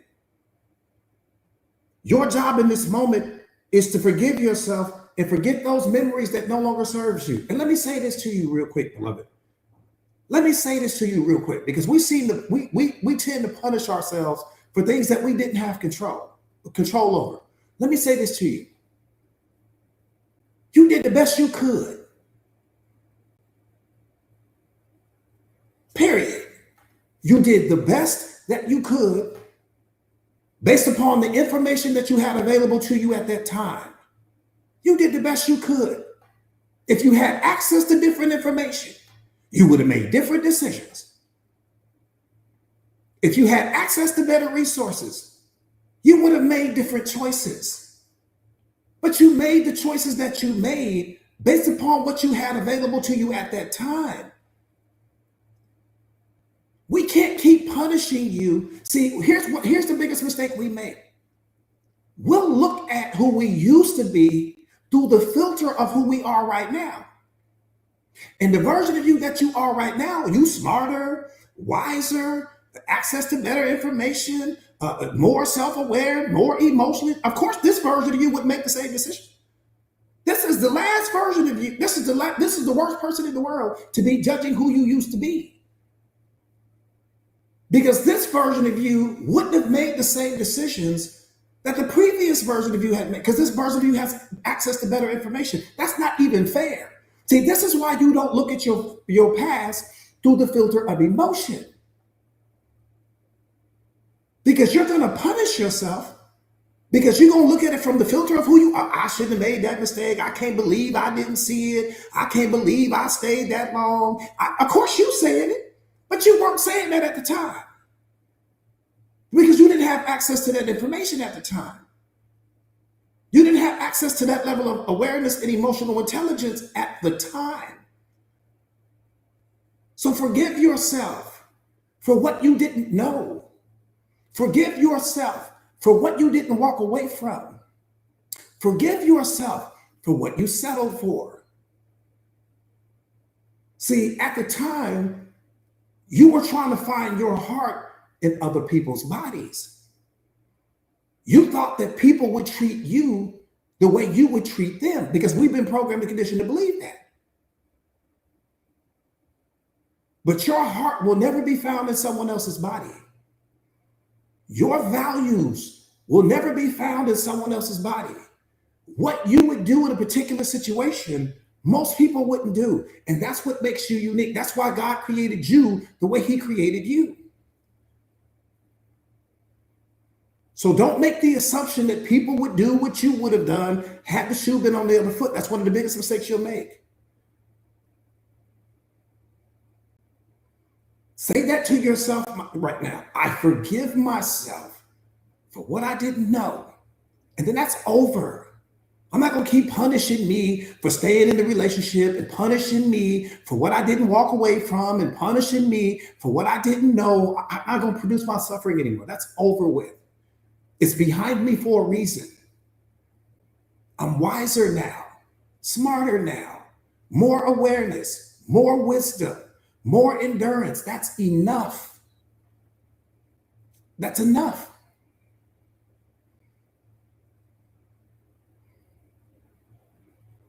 Yeah, when that part right there, beloved.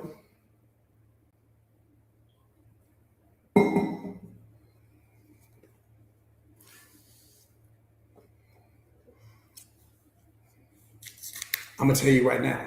Watch this right here. I'm gonna tell you right now.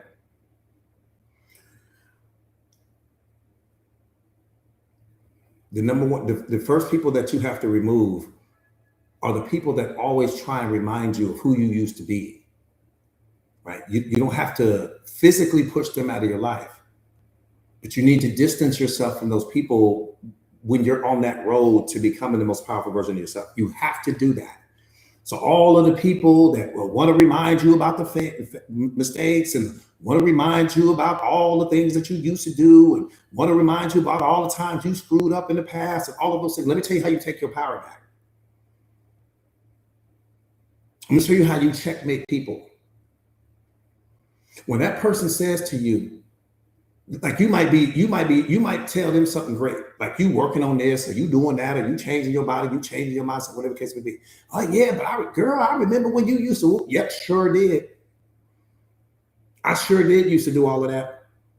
I made all those mistakes, like you said. I made some mistakes that you probably don't even know about. I failed. Yep, all them failures. That was me. I sure did. I did all of that. See, when you agree with that person in that moment, they don't know what to do with that. They don't know where to go with that. Oh yeah, coach, man, but remember, man, you back in the day, man. Yep, I sure did. I did all of what you're saying and some stuff that you don't know nothing about. There's a few things you don't know anything about. See, in that moment, I take your power away from you because you don't expect for me to agree with you. You expect for me to keep building and piling on to the person I'm trying to become right now. No. I'm going to go head first. I'm going to dive into your side of the conversation. Oh, yeah, I did all of that, man. I did some of this over here, too. And I did some of that. See, in that moment, the person's mind is confused. So when I take your power away and I'm agreeing with you, what I'm really doing in that moment is I'm signing off on you. I know that you are somebody that I don't need to be around. Thank you for showing me who you are. Thank you for showing me that you don't see my growth. Thank you for showing me that you don't see the transformation. See, you just gave me, I tell you guys this all the time. You can't get mad at cutting people off when they keep handing you the scissors. When you disrespected me, you handed me the scissors. When you kept reminding me of my past, you handed me the scissors. When you wouldn't let go of that fight, that argument, you keep bringing it up every time I do something wrong. You keep handing me the scissors. You can't get mad at cutting people off, and you can't feel some type of way for cutting people off when they keep handing you the scissors. Some people are begging you to let them go. When they disrespect you, they are begging you to let them go. They keep showing up small for you. They are begging you to let them go. This person sitting here verbally abusing you, they are begging you to let them go.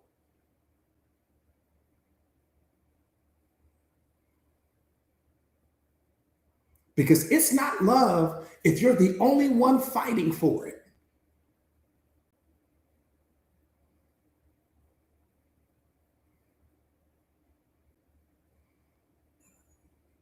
There you shall see, beloved.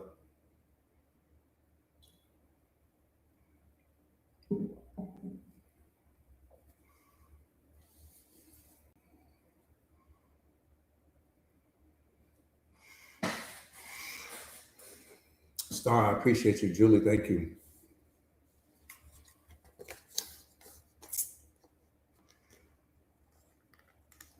All right, let's get busy, getting busy.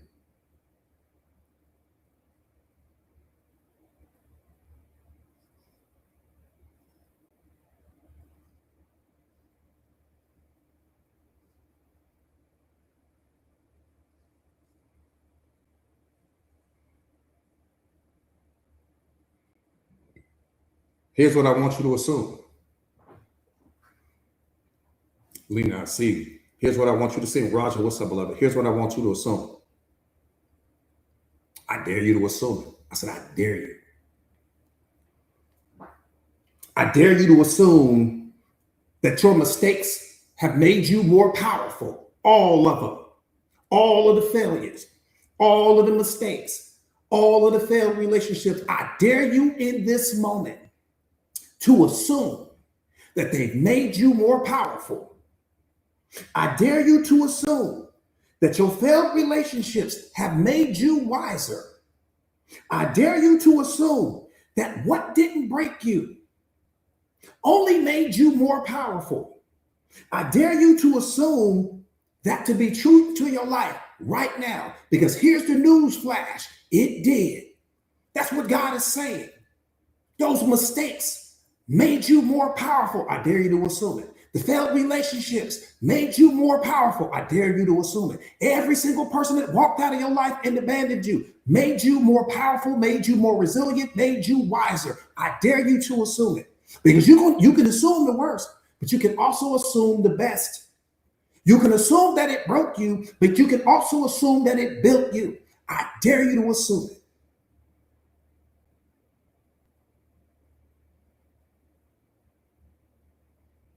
I double dare you.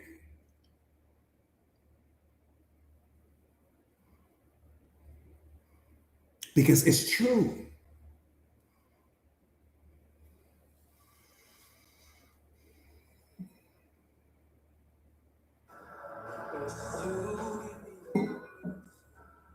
Candace, thank you, beloved. KB, I see.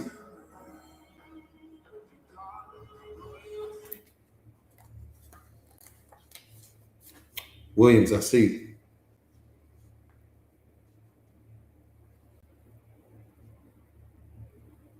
Why would you continue to assume the worst about your life when it takes the same amount of energy to assume the best? Think about what I'm saying. The same energy that it takes to assume the worst is the same energy that it takes to assume the best. So I can assume that the relationship broke me, but I can also assume that it built me.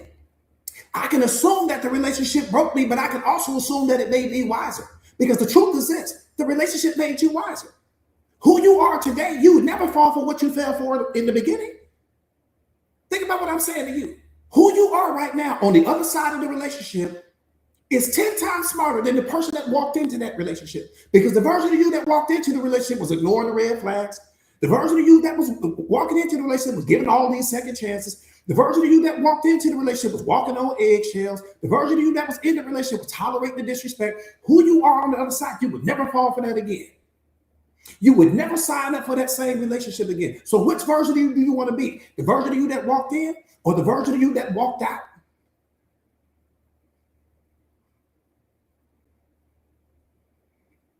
That relationship didn't make me weak, it made me powerful. The failures didn't make me weak, they made me powerful. The setbacks didn't make me weak, they made me powerful. Every person that walked out of my life didn't make me weaker, it made me powerful. Everything that I've ever gone through in life didn't break me, it built me. I'm powerful now. And all of it brought you to awareness. So how could it not be true? When it brought you to this moment, it brought you to our community. It aligned us, a coach and student, so that you can go from being the student to the teacher to the master. Some of you guys are on the teacher form already, quickly becoming the master. So how could it not be true? But the assumption is hurting you. That's the only thing that's hurting you.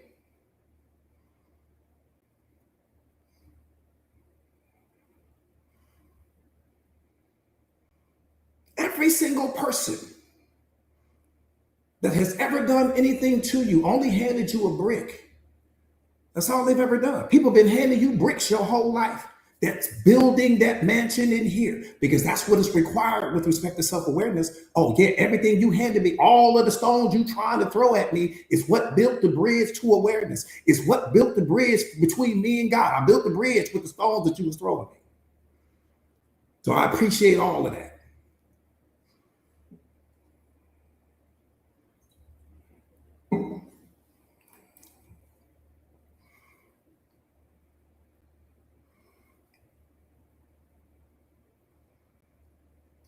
I appreciate the gifts, you guys. That part right there, beloved, that part right there wasn't a breakup, it's a breakthrough. It's the realest thing. It's the realest thing. That's the realest thing right there. That's the realest thing. Now, we ain't got time to heads down. No, pick your head up, put your shoulders back, and we getting ready to focus on who you be. We shifting out of that identity. We're not identifying with that version of you. That version of you has reached her capacity, has reached his capacity. That's over with. We're not identifying with that version of you anymore. No, pick your head up, fix your crown.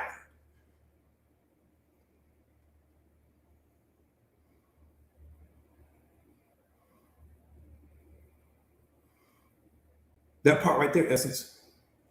Yeah, that's over with. All right, we getting ready to start this live stream. Yeah, we getting ready to start it right now. Boom. Miss Positivity, I got you, brother. All right, now I'm getting ready to teach you how to master self-doubt. I said master. Right now. And this piece will be in the community. The how to master self-doubt piece will be in the community, so you don't have to write anything down. We getting ready to go all the way to the bottom of the ocean. I ain't talking about down there where the sea lions is at. We getting ready to go all the way to the bottom of the ocean, down there, where them blue whales is chilling.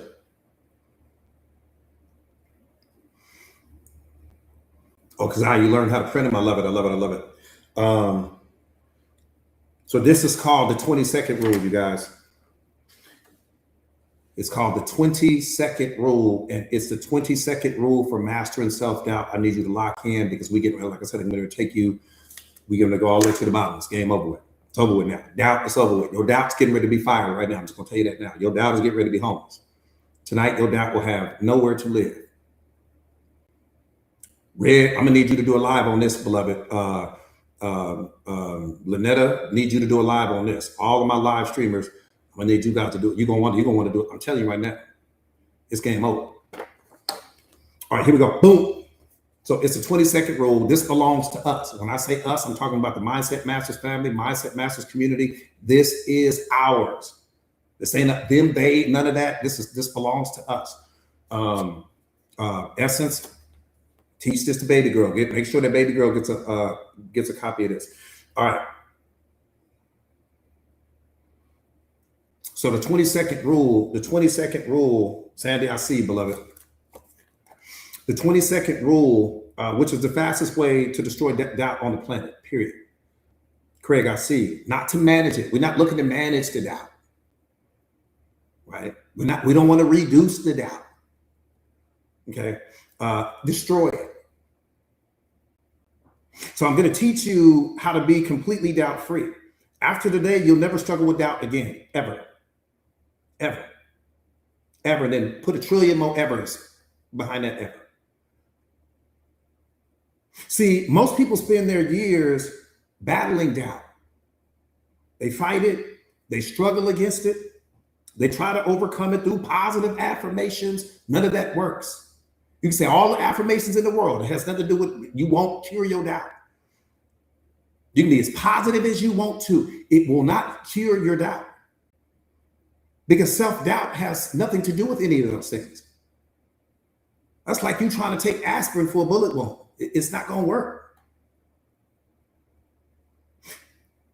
See, because none of these things will ever change your self-doubt because those things don't address the root cause of it. We're getting ready to address the root cause of it. Those things only address the symptoms. So today you will learn why doubt persists. And more importantly, you will learn the single technique that destroys doubt instantly so that it can't take root in your consciousness. So that it can't take root in your consciousness. First, let me show you what doubt really is. See, most people misunderstand doubt completely. They think that doubt is a natural response to uncertainty. Doubt is not a response to uncertainty, beloved. Doubt is the response to divided consciousness. Write that down. Doubt is the response to divided consciousness. Let me explain. When you doubt yourself, what you're really saying is this: you are holding two opposing realities in your mind simultaneously. Think about it. Think about what I'm saying. Just slow down and listen with your spiritual ears.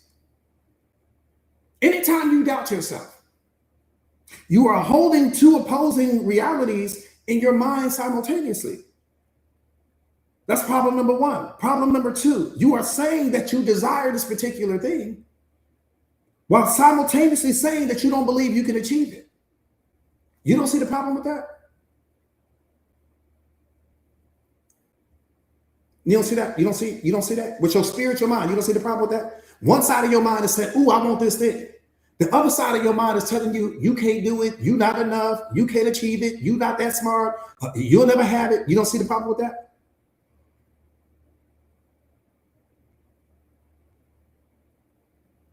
You don't see it. You got one side of your mind saying you want it, the other side of your mind saying you can't have it, or you're not good enough, or you're not smart enough, or you're not talented enough, or you're not fill in the blank.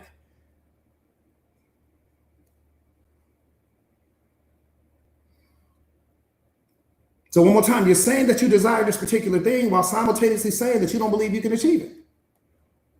So your desire is going to war with your disbelief. Your desire for the thing is going to war with your disbelief. You are affirming fulfillment while denying yourself fulfillment at the same time. You are trying to live in two states of consciousness at once. That's the problem. You're in two different states of consciousness at the same time. And consciousness cannot exist in two states simultaneously. So self-doubt is just you being in two different states of consciousness at the same time. Write that down. Write that down. What is self-doubt? Self-doubt is you being in two different states of consciousness at the same time. That's all it is. One side of your consciousness is saying, you want this thing. See, here's the thing. Consciousness is responsible for what you are going to experience. So consciousness is saying, what do you want me to manifest for you? The thing. But then you turn around and telling me you don't think you can get the thing you don't have. So I'm confused now. See, so one side of your consciousness is saying that you desire this particular thing, whether that's a relationship, that's love, it's money, it's a promotion, it's whatever the case may be.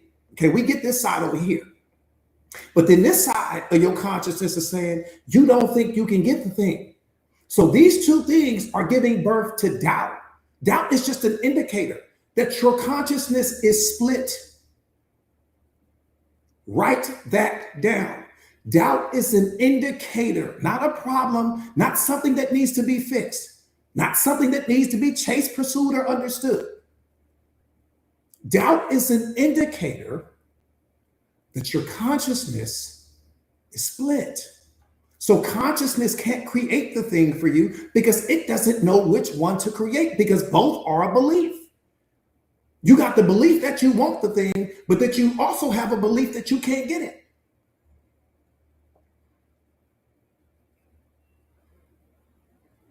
You don't see the problem with that? You don't see it?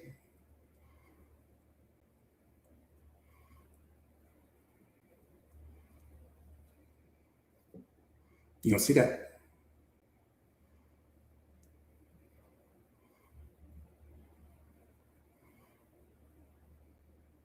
I'm gonna give you a great example. I'm consciousness. Okay. We at work. It's pouring down rain outside.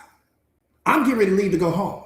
You come outside, you say, will you give me a ride home? I'm like, yeah, I'll give you a ride home. No, I don't need a ride home. Will you give me a ride home? Yeah, I'll give you a ride home. No, I don't need a ride home.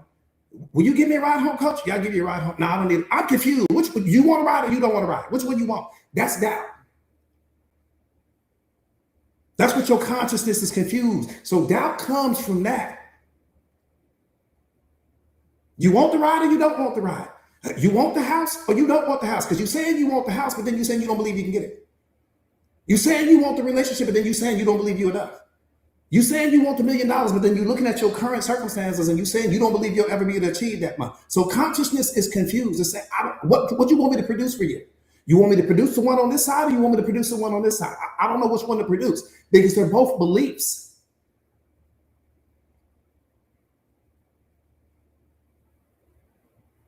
They're both beliefs, beloved. So consciousness is like, I want to give you the house, but then you sit here saying you don't really want it because you think you're not enough. I want to give you the promotion, but then you sit here saying you don't think you're worthy. I want to give you the relationship of your desires, but then you looking at yourself through the filter of your other relationships, you saying you don't think you're worthy of that, or you won't find that person, or there's no good men out there, or whatever the case may be. So consciousness is like, I'm confused. So here come doubt. Doubt is like, I don't know who called me. I'm just here to let y'all know that somebody need to make up their mind. That's what doubt is saying. Does that make sense? Doubt is like, listen, I don't have a dog in the fight. I don't want to know who's right or who's wrong. I need you to make up your mind. You either think you can get the thing or you think you can't get the thing. Which one you going to pick? Pick a side. That's all doubt is saying. That's all doubt is trying to tell us. We don't need to fix it. We don't need to call the therapist. We don't need to watch a motivational video. We don't need to pour affirmations on top of that. So you see why your affirmations won't work? Because your doubt is like, I don't need you to affirm anything. I need you to pick which one you think you deserve. Do you think you deserve the house, or you think you deserve the house you already got? Do you think you deserve the promotion, or do you think you deserve the one you already got? You think you deserve the relationship? I don't know. Just pick one, please. So consciousness can manifest that for you. I don't need you to explain your life to me and everything you've been through. I just need you to pick a side. Can you just pick a side, man? That's all doubt is saying. You won't pick a side. And because you won't pick a side, I got to stay here now. I don't want to be here. I got places to be. I don't want to be in your mind written space for free. I got somewhere to be. So please, I need you to pick a side. That's all it's trying to tell you.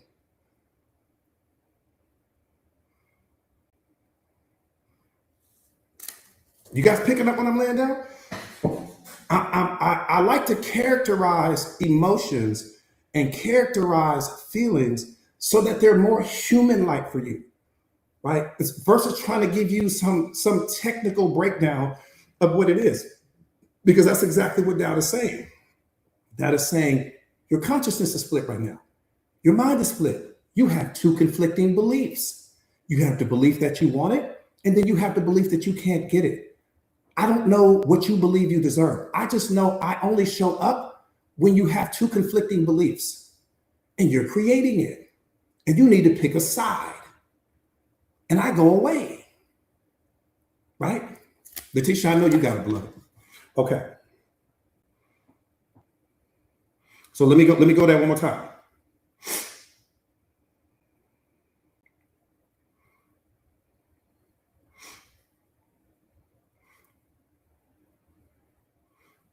So one more time, when you doubt yourself, let me get back in flow. When you doubt yourself, what you're really saying is you're holding two opposing realities in your mind simultaneously. It doesn't make you a bad person. This ain't got nothing to do with good or bad. You're just holding two opposing realities at that time. That's problem number one. Problem number two, you're saying that you desire this particular thing while simultaneously saying you don't believe you can achieve it. So your desire is going to war with your disbelief. You are affirming fulfillment while denying yourself fulfillment at the same time. You're trying to live in two different states of consciousness at once. And consciousness cannot coexist in two states simultaneously. So self-doubt is just you being in two different states of consciousness at the same time. And here's what's crazy.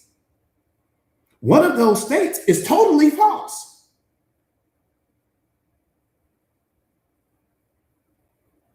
Now remember, you are in two different states of consciousness at the same time. One of them is completely false. Because anytime you desire something, you only desire it because the future version of you already has it. Write that down. Anytime you desire something, you only desire it because there's some future version of you that already has it. See, you don't desire becoming a rocket scientist because that's not a part of your calling and your purpose. You don't desire becoming a marine biologist because that's not a part of your purpose and your calling. Everything that you desire is in direct alignment with your purpose or your calling, unless you wouldn't desire it. So when you desire something, it's only because there's a future version of you that already has that thing that you desire. Everybody caught that? But when you doubt yourself, that doubt is just the echo from the outdated version of yourself being narrated by your ego. That's the medicine. Come on, come on, come on, come on, come on, come on, come on. Walk with me here, Miss Manifest. I see you, beloved. Walk with me here. Walk with me here. Walk with me here. Walk with me here. When you doubt yourself, one more time, you having two conflicting beliefs. Catch it? You having two conflicting beliefs. One of those beliefs is a desire that you have. Why do I have the desire? Because there's some future version of me. God already blessed a future version of me with that thing. The thing already belongs to me. That's the only reason why I desire it. But then I got this other belief going on. But watch this. Here's the medicine. The other belief, the actual doubt, is just the echoes of an outdated version of yourself that you no longer are, being narrated by your ego. What do we know about the ego? Your ego doesn't want to see you grow. It doesn't want to see you evolve. It doesn't want to see you step outside of your comfort zone. So what your ego will do is it will remind you of some time when you failed, sometime when you showed up small, sometime when you didn't speak your truth, sometime when you made some mistake. That's what your ego is doing. It's just reminding you of that, reminding you of a time, right, where maybe you didn't show up as the most powerful version of yourself. So you got this powerful desire that you get ready to go after, and then your ego's like, oh, but what about that time when you did this? And what about that time when this happened? And that's the other one. So one of them is totally true. The other one is completely false. I'm going to say that 5 times. One of them is totally true. The other is completely false. The one that's false is just an old belief from an outdated version of yourself that's being narrated by your ego at that time. Your ego doesn't want to see you grow. It doesn't want to see you evolve. It doesn't want to see you become self-aware. Why? Because then your ego gets dismantled at that time, like my ego did. My ego didn't want to see me become this version of me. That was the last thing my ego wanted, was for me to become this version of me. So it kept reminding me of things that when I failed, and you not gonna be enough, and you never gonna get there, and all these other things like that. So anytime you doubt yourself, that's just your ego's way of reminding you of some outdated version of you that you no longer identify with, no longer identify as, right? And it's reminding you of some time when you failed, when you didn't show up for yourself. Maybe you quit. Maybe you walked away from a project, and you walked away from something earlier than you should have, right? That's all it is. So in that moment, you have the desire that you want, and then you have the belief that you can't get it. The belief that you can't get it is something that's being narrated by your ego at that time. It has nothing to do with the present moment, nothing to do with your value, nothing to do with where you're going, nothing to do with who you are becoming. Here's the problem. When you lack self-awareness, you believe that voice. You believe that thing. And because you know more about who you were than you know about who you are becoming, you will identify with that disbelief. And that's what hurts you. So I'm getting ready to give you the whole formula on it right now. Is everybody with me so far? You guys with me so far? Let me make sure I didn't leave anybody behind.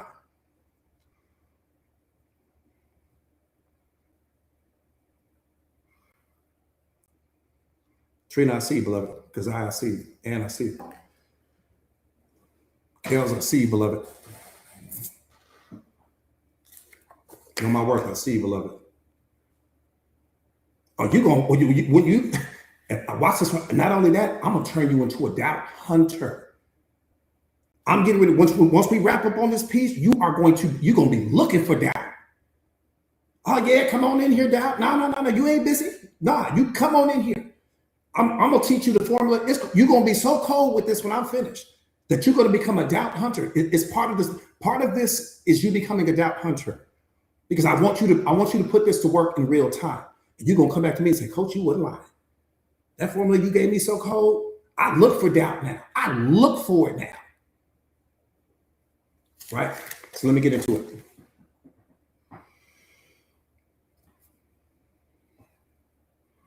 So one more time, anytime that you desire something, you only desire it because the future version of you already has a thing. God's already blessed some future version of you with that particular thing. That's the only reason why you desire the thing. It's the only reason why.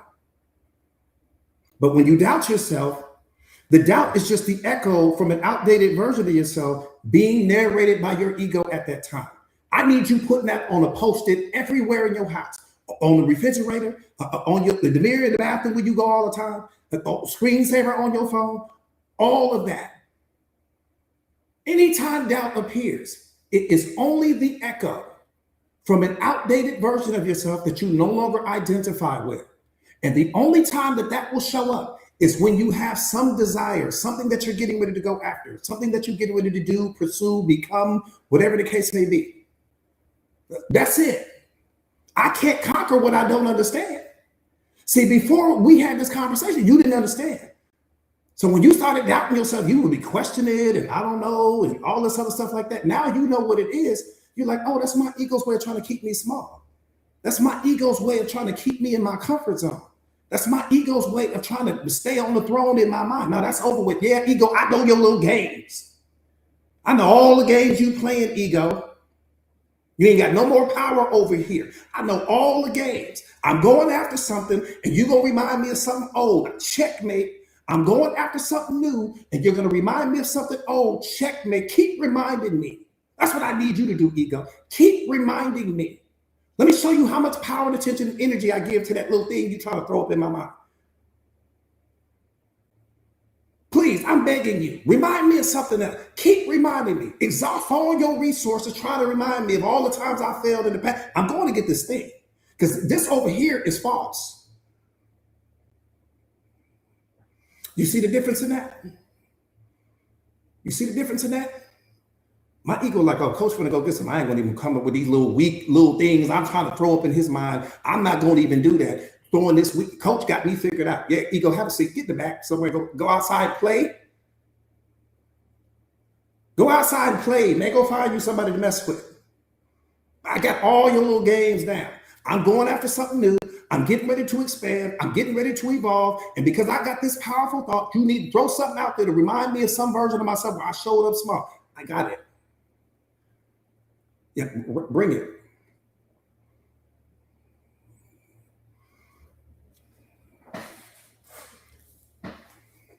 Yeah, I just figured you out, ego. I got your whole playbook now. Oh, this the whole ego playbook right here. This ego's playbook right here. When I'm talking about when we finish, ego ain't gonna have a job. Ego gonna be out of business. Self-doubt ain't gonna have a job. They're gonna be in the corner together. Self-doubt, ego gonna be in the corner together. They both gonna be at the bus stop. Both of them. Watch what I tell you. Both of them. Ego, let me let her figure the thing out. Why you let her figure it out? Man, she didn't listen to that coach. Man, she didn't figure it. Now we sitting here homeless. Yeah, you ain't got no home.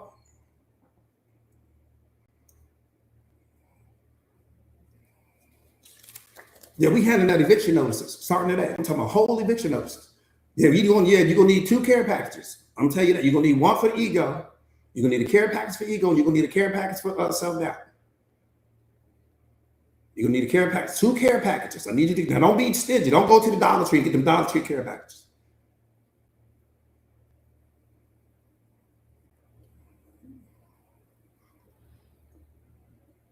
Put the real snacks in there. Don't put the Fruity Loops in there. Put real Fruit Loops. Don't put Fruity Loops. Yeah, don't put that Dollar Tree cereal in there. That cereal don't last. Come on, Rich. We can't put the cheap cereal in there now. You go get the real care package. Not that Dollar Tree water because it tastes like plastic when you drink it. Get at least one bottle of Avion because self-doubt like Avion. He fancy. Self-doubt fancy. Ego, he drink anything. All right.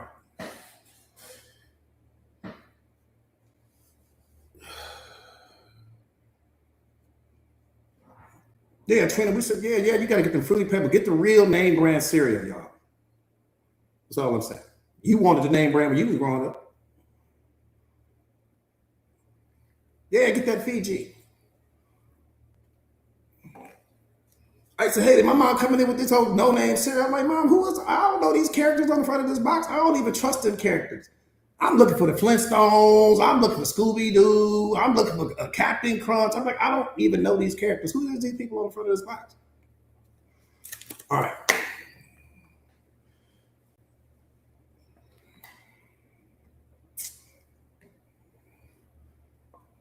Come on, Stephanie. We finna lock in. We finna lock in. Valerie, I see you, beloved. Yeah, they got that Timu cereal.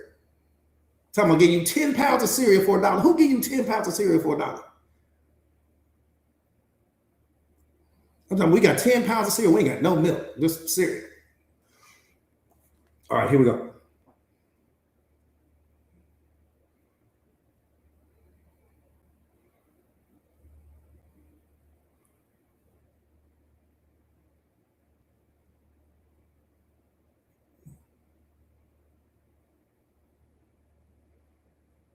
Okay. Let me get back. Let me get back in. Come on, y'all. We got to get back in. We got to get back in. Coach, I see you, beloved. We got to get back in. But how many of you guys are starting to see it now? We still got, we only 50% there. I still got to give you the rest of the tools. But how many of you guys how many of you guys are seeing what I'm saying now? Lord, I see you.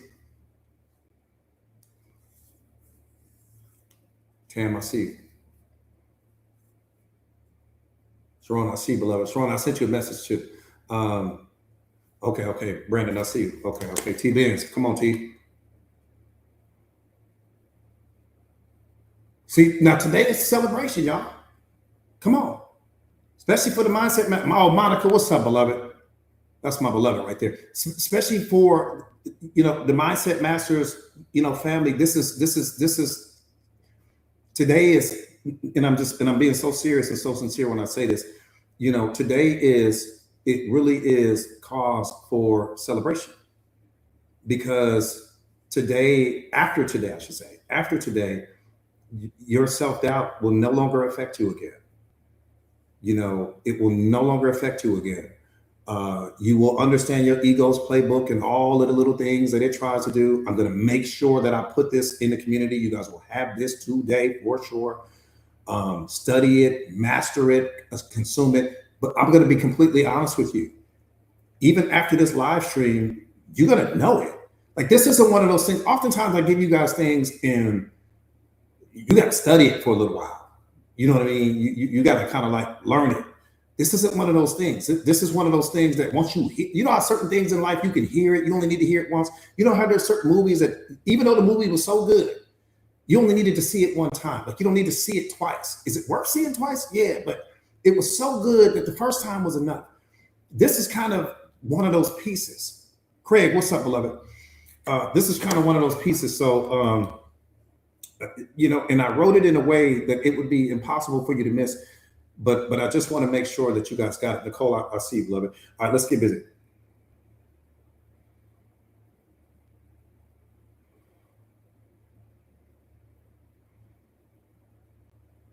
Okay, so here we go. Let me go back to let me go back to this. Let me get back.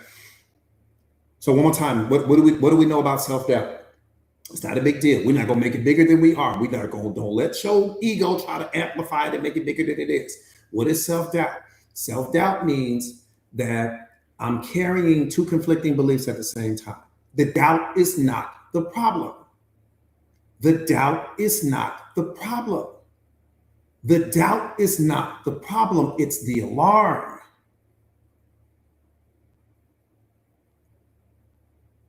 It's the alarm. Why are people never trying to, come on, Tam? Why do people never master self-doubt? Because you're trying to master the alarm. You're trying to get rid of self-doubt. No, self-doubt is the alarm. It's on your side.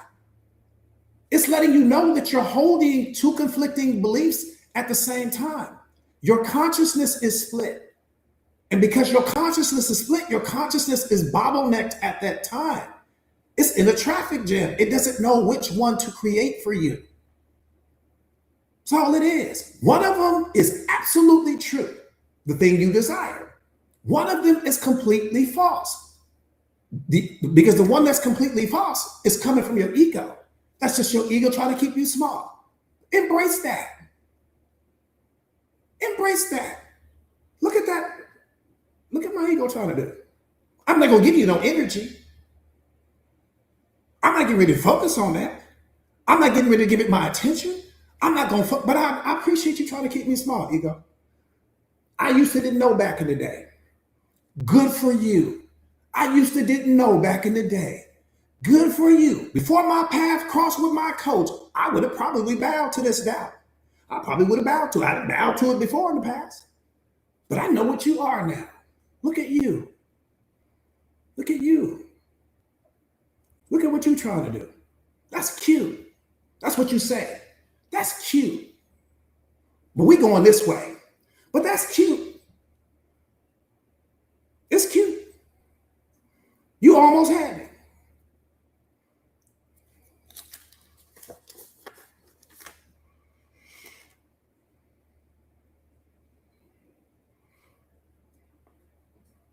So one more time, when you doubt yourself, that's just your ego. When you doubt yourself, it's just the ego, reminding you of something from some outdated version of yourself that you no longer even identify with, right? In that moment, your consciousness must choose which belief to honor because it can only honor one of them. So do you see the problem there? Your consciousness can only honor one of the beliefs, beloved.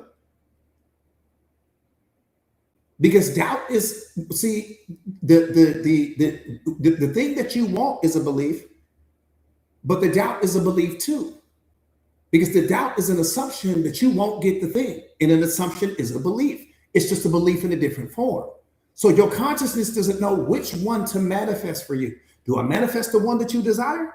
Or do I manifest this doubt that you have? Which one do I manifest here? That's all it is. Right? And when you lack self-awareness, you're always operating from a low level of consciousness, which means that your consciousness will usually honor the belief that aligns with the version of yourself that you currently identify as. That's the medicine. That's the medicine. Let me say that one more time. When you lack self-awareness, you are always operating from a lower level of consciousness. We get that, which means that your consciousness will usually honor the belief that aligns with the version of yourself that you currently identify as. That's the problem, because the version of you that you currently identify as might not be powerful. The version of you that you currently identify as might not think you deserve the thing. The version of you that you currently identify as might be struggling a little bit, right? Might still, you haven't become the best version of you as of yet. And that's the problem.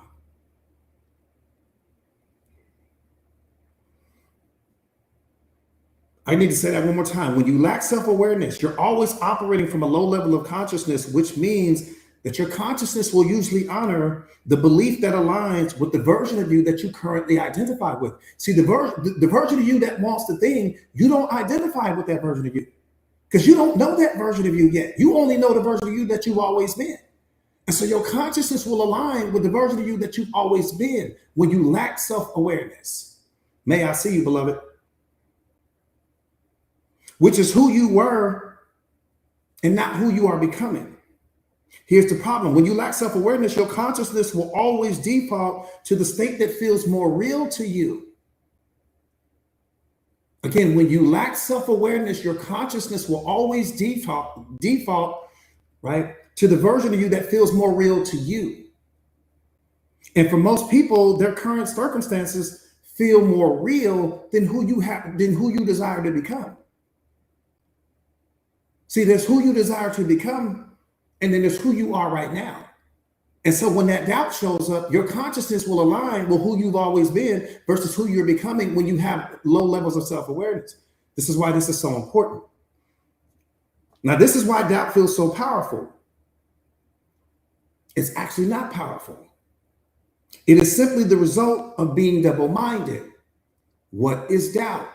It is the result of being double-minded. The doubt is not the problem. Me being double-minded is. Doubt means that you are holding two conflicting beliefs regarding your future. Doubt means that your mind is moving in two completely different directions at the same time, right? There's the thing I desire, and then there's the belief that I can't have it. The thing I desire and the belief I can't have it. And from that comes doubt, right? So your mind is split like this. There's the thing I want, and then there's the belief I can't have it. And then here comes doubt coming straight up the middle. You see the problem with that? So one more time, doubt is not the thing you want to cure. It's not the problem, it's the alarm.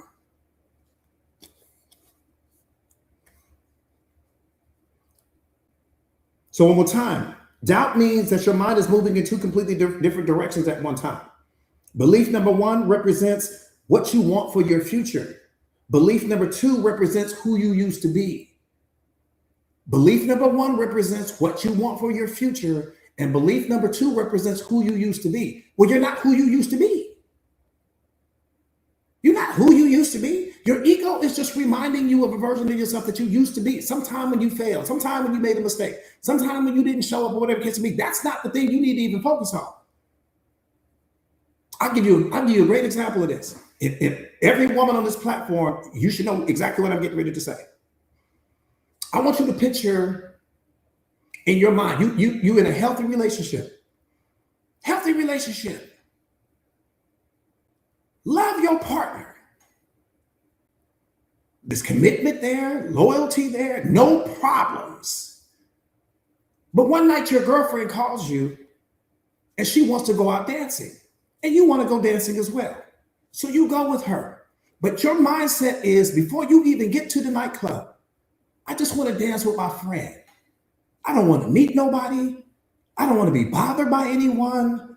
I don't need people to buy me drinks. I've got my own money. I just want to go and dance and be left alone. So you make it to the club. This is what your self-talk is. So you make it to the club. And when you get to the club, there's always that one annoying guy.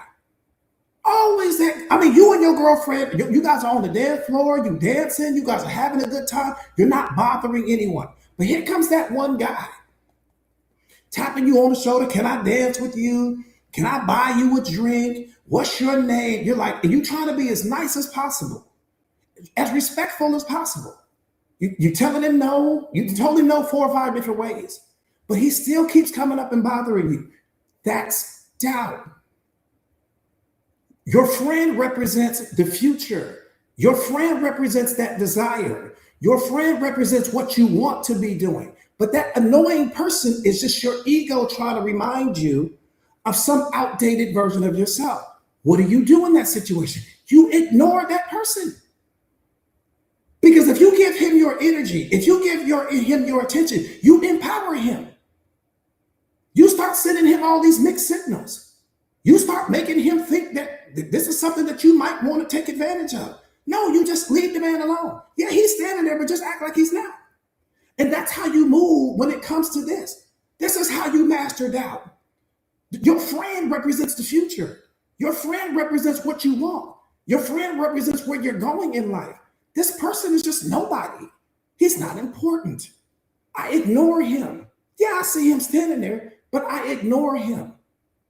I ignore the drinks. I ignore the advances. I ignore the flirting. I ignore it all. And eventually, he's going to go away. He'll leave me alone. That's how you master it. When I have those two conflicting beliefs, I only focus on the one that I want. I'm focused on where I'm going. I understand my ego's playbook. I understand what the other belief is coming from. I understand that it's connected to a version of myself that I no longer am. I get it. I understand that my ego's trying to keep me small. It doesn't want to see me grow. It doesn't want to see me leave my comfort zone. I get it. But that no longer has power over me anymore. That no longer has the ability to affect me anymore. I'm only focused on where I'm going. And in that moment, you shift your energy. You shift your thinking. You shift your spirit. You shift everything to that desired outcome, and you completely ignore the doubt. You don't fight it. You don't argue it. You don't try to understand it. You don't need to say affirmations. You don't need to go in the mirror and start rehearsing anything. Leave it alone, like the person at the club. Leave it alone. It's not bothering you. It's just there. You shift your energy instantly to who you are becoming. That desire that you want. Feel the feeling. Think the thoughts. Experience that in your mind, mentally, emotionally, and spiritually, and leave this thing alone. And eventually, the doubt will fade on its own. You won't have to do anything. The moment that you start shifting your energy to this thing that you are going after, the doubt will fade away on its own. You won't have to fight it. You don't need to understand it. You don't need to say affirmations. You don't need to talk to anyone. Leave it alone. And it will leave you alone. And that's how you master it. Because now you understand where it's coming from and what's behind it. You understand it at a root cause level now. Not conceptually, you understand it at the root level. That's just my ego. It wants to keep me small. Doesn't want to see me grow. Doesn't want to see me evolve. I get it. That's the man at the club. Leave that alone. Leave that alone. I didn't say nothing about fighting it. I didn't say anything about arguing with it. I didn't say anything about you need to study it. You need to better understand it. Leave it alone. And it will leave you alone. Only one of them is real. The other is false. Leave it alone.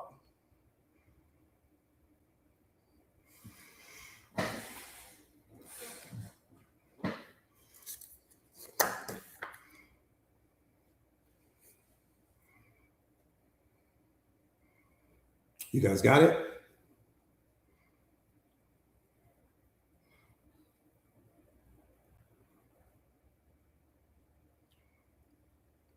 I'm telling you, it's powerful. It's powerful. Now you become a doubt hunter. See, boom. Now this is how you become the doubt hunter now. Now they have to come to doubt hunter. Oh, yeah, I'm going to get that house. Doubt, where you at? Where you at, doubt? Yeah, I'm going to get that car. I'm going to get that house. I'm going to get that promotion. I'm going to get that fill in the blank. I need doubt to come. Because when I need you to come, yeah, I understand my ego's getting ready to bring that. Yeah, ego, come on. Go find some outdated version of me to come project into my consciousness right now. Find some outdated version of me. I dare you. Bring it. Bring it. Watch me give it no energy. Watch me give it no attention. Watch me not focus on it. Watch me. Yeah. I got goals. I got dreams. Come on, ego, where you at? Yeah. No, you were so badass back in the day. You were so badass last week and last year and last month when you were bothering me. Yeah, come bother me now. Now that I understand your playbook, come bother me now. Come bother me now, please. I'm begging you. I'm looking for doubt now. Where you at, doubt? Now you were showing now you ain't busy. You wasn't busy last year when you was bothering me. You ain't busy now. Come on out here. Where you at? I'm going to go get this house. Where you at? I'm going to get this car. Where you at? I'm going to get that next relationship. Where you at? Yeah, come on and remind me of all the old relationships that I already know about. Come and remind me about all the mistakes that I already know about. Come and remind me. You can't remind me of something that I don't already know about. So come on and bring it. And let me just show you what I'm getting ready to do right in your face. Come and bring it. This is mindset mastery. Now I'm hunting for doubt. Oh, I'm on the hunt for doubt. Doubt, where you at? Where are you? Why are you quiet now? Now that I done figured out your playbook, why you all quiet now? Before I knew the playbook, you was loud as hell. Before I knew the playbook, you all tapping me on the shoulder like the man at the club. Now I can't find you anymore. I got a flashlight in the daylight looking for you right now. Where you at now? Where you at? Ego. I don't know. I ain't seen doubt. No, yeah, you know where doubt is.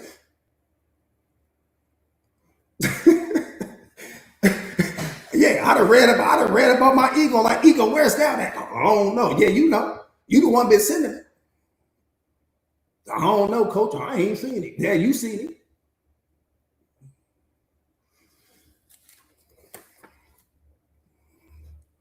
All of a sudden, you don't know where ego is. I mean, you don't know where doubt is. You've been sending it all this time, like, I don't know. So, May, that's what I want you to do, May. That's what I want you to do. Now, I want you to do it with your whole chest. Now, I want you to do it with your whole spirit. This is what I'm getting ready to do. I dare you to bring the doubt. I double dare you to bring it, ego. Come and bring it. Come remind me of some outdated version of myself. Because what I know to be true is this. Only one of them is true. The thing that I'm going after, I'm only going after it because a future version of me has already been blessed by God with that. Run the play. I know you get ready to remind me of some outdated version of myself. Please come. Please come so I can show you how you have no power. You don't fight it. You don't argue with it. You don't give affirmation in a way. You don't do any. You don't need to call God. He's given you the play already. You don't even need to bother him with it. What you need to show him is that I have complete mastery now. Doubt no longer affects me. It no longer has the power to stop me. I don't doubt myself anymore. I look for doubt now. I'm looking for it. I'm getting ready to go do this new thing. Doubt, where you at? Go and give me your little 2 cents. That part right there, Jazz. You see the difference? You see it now? How many of you guys see it now? Type me in the comments if you see it now. Yeah, your doubt gonna get quiet as hell. See, now let me tell you why I want you to become a doubt hunter. Let me tell you why I want you. Alana, what's up, beloved? I didn't even know you was in the building, beloved. I'm sorry. Let me tell you why I want you to become a doubt hunter. I want you to become a doubt hunter because what's gonna happen? I want you gonna hit me up, coach. Send me the messages. Coach, you wasn't lying. Coach, my doubt don't even show up no more. It won't show up anymore. See, what's going to happen is that your ego knows that you know the playbook now. And so doubt won't show up anymore. It just won't show up anymore. So when you become the doubt hunter, you are consciously looking. I'm looking now. See, it's like when let's just say you don't know how to fight. Like you didn't know how to fight. You getting in fights, you getting beat up and all this other stuff like that. Right. And then somebody, whether your grandparents, your parents, whatever the case may be, they put you in karate. You didn't been in karate for the last year. You done got your black belt. You looking for the smoke now. Yeah, where are all the people that picked on me before? Where are all the people that was picking on me when I wasn't doing anything but just trying to get home and go do my homework? Yeah, where you at now? Because see, your confidence is up now. Your belief in yourself is up now. That's what I'm saying. And I want you to take that same mindset and that same energy into being that doubt hunter. This isn't something that I want you to just let sit dormant in your mind. This is something that I want you to actively, every goal that you have, every dream that you have, hold it. Hold it. Focus on it. Feel it. Become it. Embody it. You don't need the evidence of it. You don't need, that's the assumption. My reality is going to create whatever I assume. That's the assumption. Here comes that doubt, though. Here comes that doubt. That's just the outdated version of me. That's my ego reminding me of an outdated version of myself. Ego, you really trying. Ego, you really trying right now. I mean, you really trying. That's cute. Look at you. You doing the best you can. I almost feel sorry.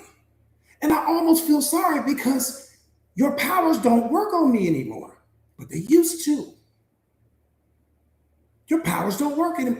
You're doing the best you can. This is the best you got. This is your best. And I've mastered it now. I mastered you. I won the game. That was your best weapon. And it used to make me show up small. It used to make me turn away. It used to make me think I wasn't worthy or I didn't deserve to think. I didn't understand. I didn't understand. But I understand now.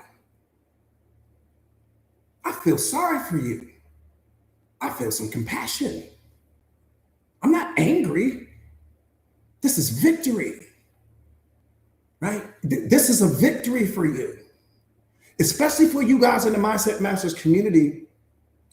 And for you guys that have been following me all this time, this is a victory for you. This is something that will never bother you again for the rest of your life. And you can teach this to your kids, teach this to your grandkids, teach this to your nieces and nephews. It's a victory. This is something that the whole world needs to understand. It's a victory. You never have to doubt yourself again, ever. What a beautiful thing. Doubt no longer rents space in my mind anymore. And I'm going to continue to knock things down. Fear, doubt, anxiety, depression. We're going to continue to knock them all down until there's nothing left to knock down. There's nothing left but your divinity.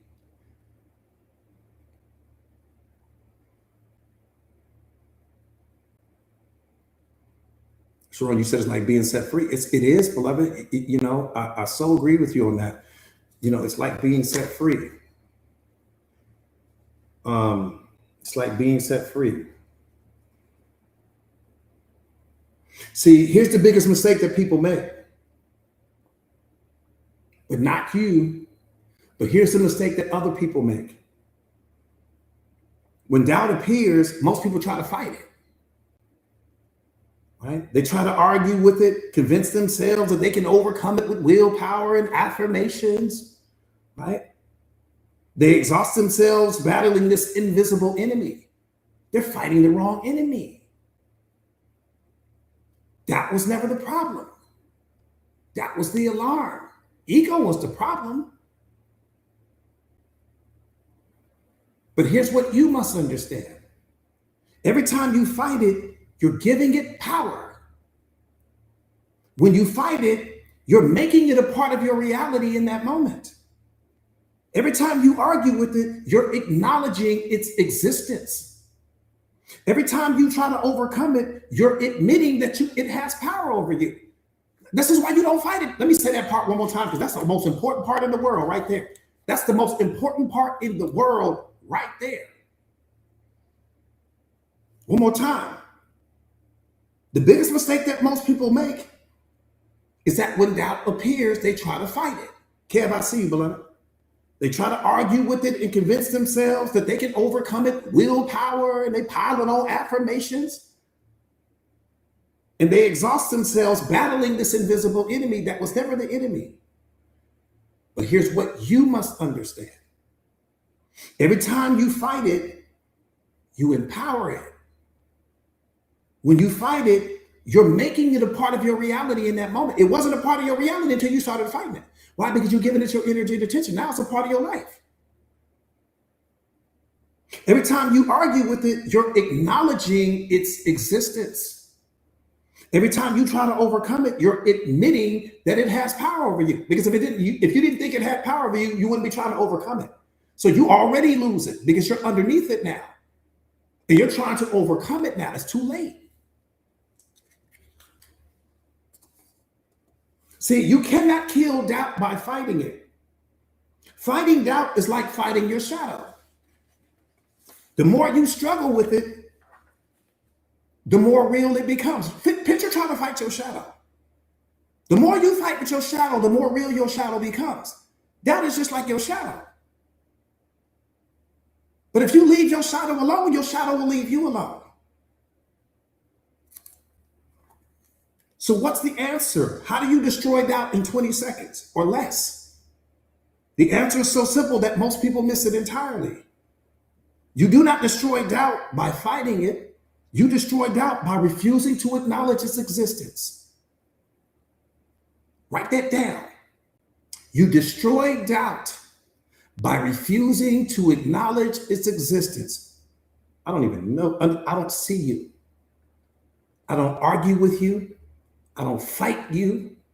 I don't resist you. I don't try to affirmation you away. I don't need to do anything. You're not even real. This is just my ego reminding me of some outdated version of myself because I'm getting ready to grow. I'm getting ready to evolve. I'm getting ready to go after something new.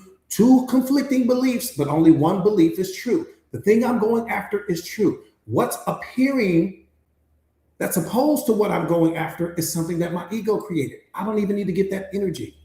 So one more time. How do you destroy doubt in 20 seconds or less? The answer is so simple that most people miss it entirely. You do not destroy doubt. You do not destroy doubt. You destroy doubt by refusing to acknowledge its existence. Full stop. Here's the technique to destroy doubt forever. And I want you to remember, I want you to memorize this exactly as I teach it to you. You got to remember this exactly as I'm teaching it to you. The moment that doubt appears in your mind, the instant you feel that familiar questioning, what if this doesn't work? Here's the medicine. You stop.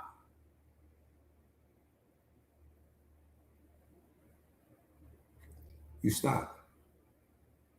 You don't engage with it. You don't argue with it. You don't try to overcome it. Instead, you immediately return to the assumption of whatever that thing is you're going after, whatever that desire is that you're going after, you instantly shift your energy to that. Not to the doubt, just to that.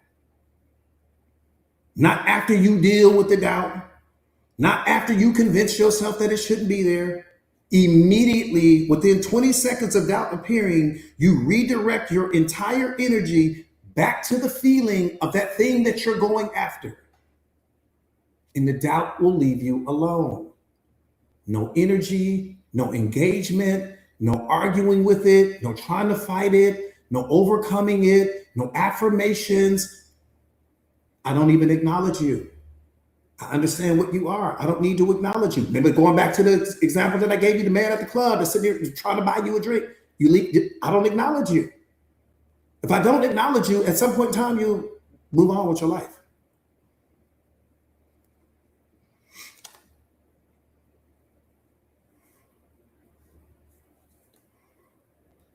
Everybody got it? Okay, I got you, coach. I got you. So yeah, let me say the coach said, let me give you guys a replay on that. So one more time, you destroy doubt by refusing to recognize its existence. That's period. Anytime that you refuse to recognize anyone's existence or anything's existence, it's going to eventually leave you alone. If I invite you to my house for a party, right? I invited you. You don't know anybody there, just me. But I ignore you the whole time. I don't come and check on you. I don't see if you need a drink. I don't see if you need something to eat, whatever the case may be. At some point in time, you're going to leave.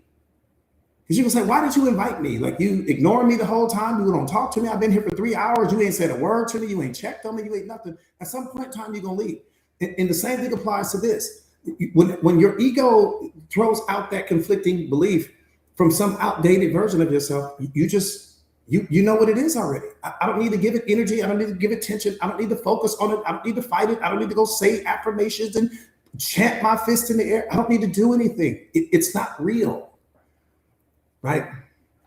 So the moment that doubt appears in your mind, the instant you feel that familiar questioning, what if this doesn't work? Here's the medicine. You stop. I didn't say pick up the phone and call your friend. You just stop, full stop. Don't engage with it. Don't argue with it. Do not try to overcome it. Whatever you do, instead, you immediately return to the assumption of the wish fulfilled that made you doubt yourself to begin with. Whatever it is that made you doubt yourself to begin with, right? That desire that you have, that thing that you want, the house, the promotion, the whatever the case may be, shift all your energy to that. Because that's the only thing that's true, accurate, and real in that moment. Everything else is just coming from some outdated version of yourself. And my consciousness is split in that moment. There's the thing that I want. And then there's the ego reminding me of some version of myself that I used to be. When I fell short, when I came up small, when I made a mistake, when I failed. Only one of these things is true. This one is true. This is false. Why would you give energy to that? Why would you focus on this? Why would you fight this? Because whatever you fight, you empower. Whatever you engage with, you empower. Whatever you try to defend, you empower. I just made this powerful. It's powerless right now. But the moment I gave it my energy, my attention, affirmation, I just created a whole thing that was no thing to begin with. It was never a thing.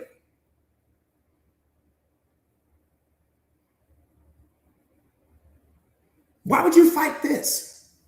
When this needs you, this one needs you, this doesn't. This is just your ego trying to keep you small. It's trying to keep you in your comfort zone. It's trying to keep you from expanding or evolving. Why would you be fighting this?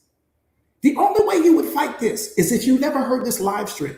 See, people who are on their journey to becoming the most powerful version of themselves, they spend their time fighting this. This is why they never become powerful. Affirmations, talking to the therapist, talking to the coach, talking to all of these people about something that has no power. Well, you know differently now. All of my energy has to shift back to this, not to this. I don't fight this. I don't want to talk about this. I don't want to think about this. I don't need to read about it. I don't need to do anything to try to push it away. Leave it alone. And eventually it'll do this. And the only thing that'll be left is this. And you're going to get so good at this that you're going to become the doubt hunter now. I'm searching for it. I'm looking for it. I'm looking for it. I know what's coming. I know you have no power. I know you symbolize a version of myself that I no longer am. I know you are my ego trying to convince me that I can't do the thing that I'm getting ready to go after because you don't want to lose your seat on the throne in my mind. Your days are numbered now, ego. It's over with. I know your whole playbook. But if you fight this, if you argue it, you start saying all these affirmations, trying to push it out of your mind, you are going to lose the Super Bowl. Not because you didn't have the information, because I just gave it to you. Because you didn't apply it.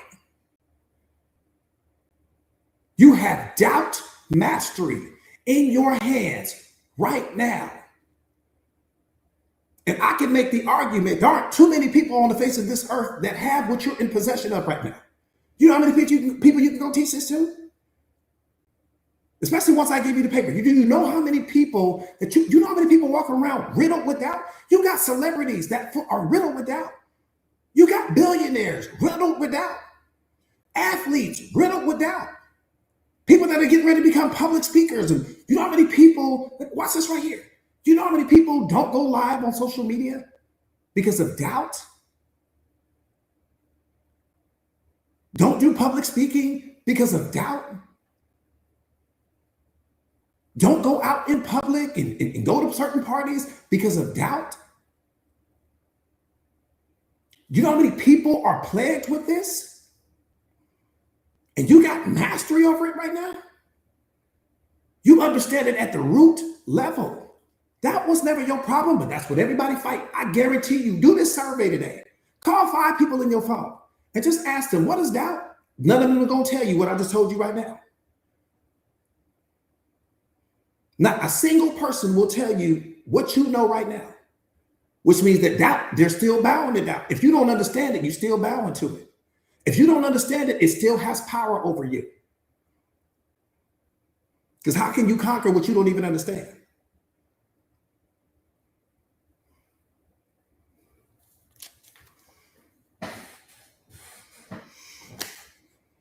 Booby, I see you, beloved.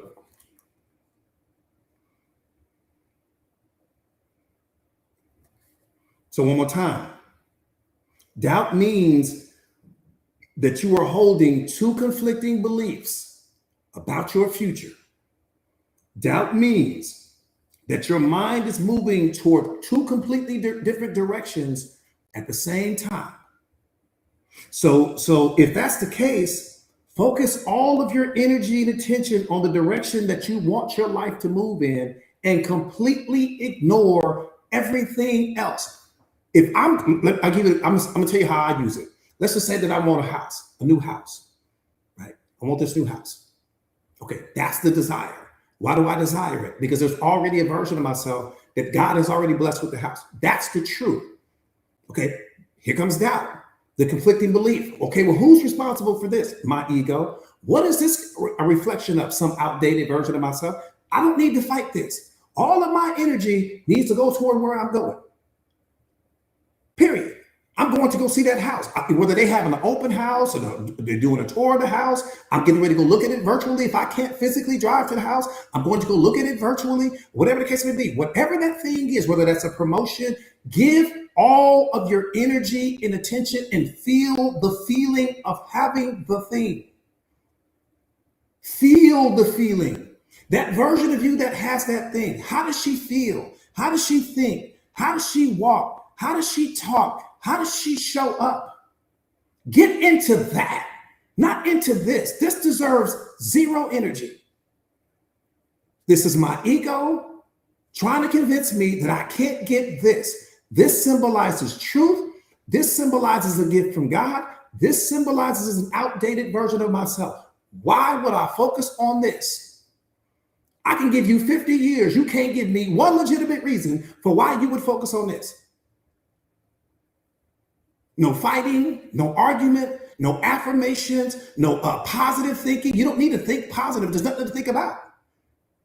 I need to shift my energy, and this will go away. This is the man at the club tapping you on the shoulder, trying to buy you a drink. That's all this is.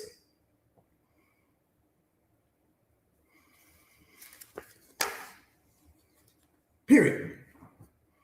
Now I'm the doubt hunter.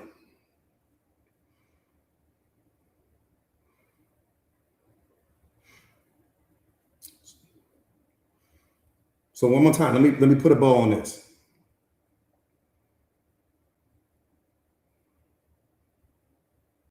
So one more time, what is doubt? Doubt means that your mind is holding two completely different beliefs that are just headed in two directions. It's not that big.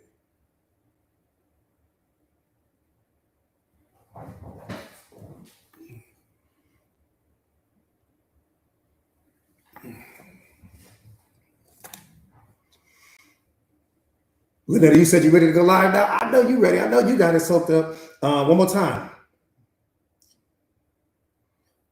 Okay, here's what I need you guys. Here's the part I need you to understand. Here's the part I need you to understand. So doubt is like a seed. This part's important. This part's important. Doubt is like a seed. When it first appears in your mind, it's small and weak. Right? When it first appears in your mind, it's small and weak. It has no root at the time that it appears. It has no power. It's just a passing thought at that time. But if you give it your attention, if you engage with it, if you argue with it, if you try to resolve it, the seed takes root. And within 20 seconds of continuous attention, doubt begins to feel real. Within a few minutes, it feels like a legitimate problem. Within an hour, it feels like the truth.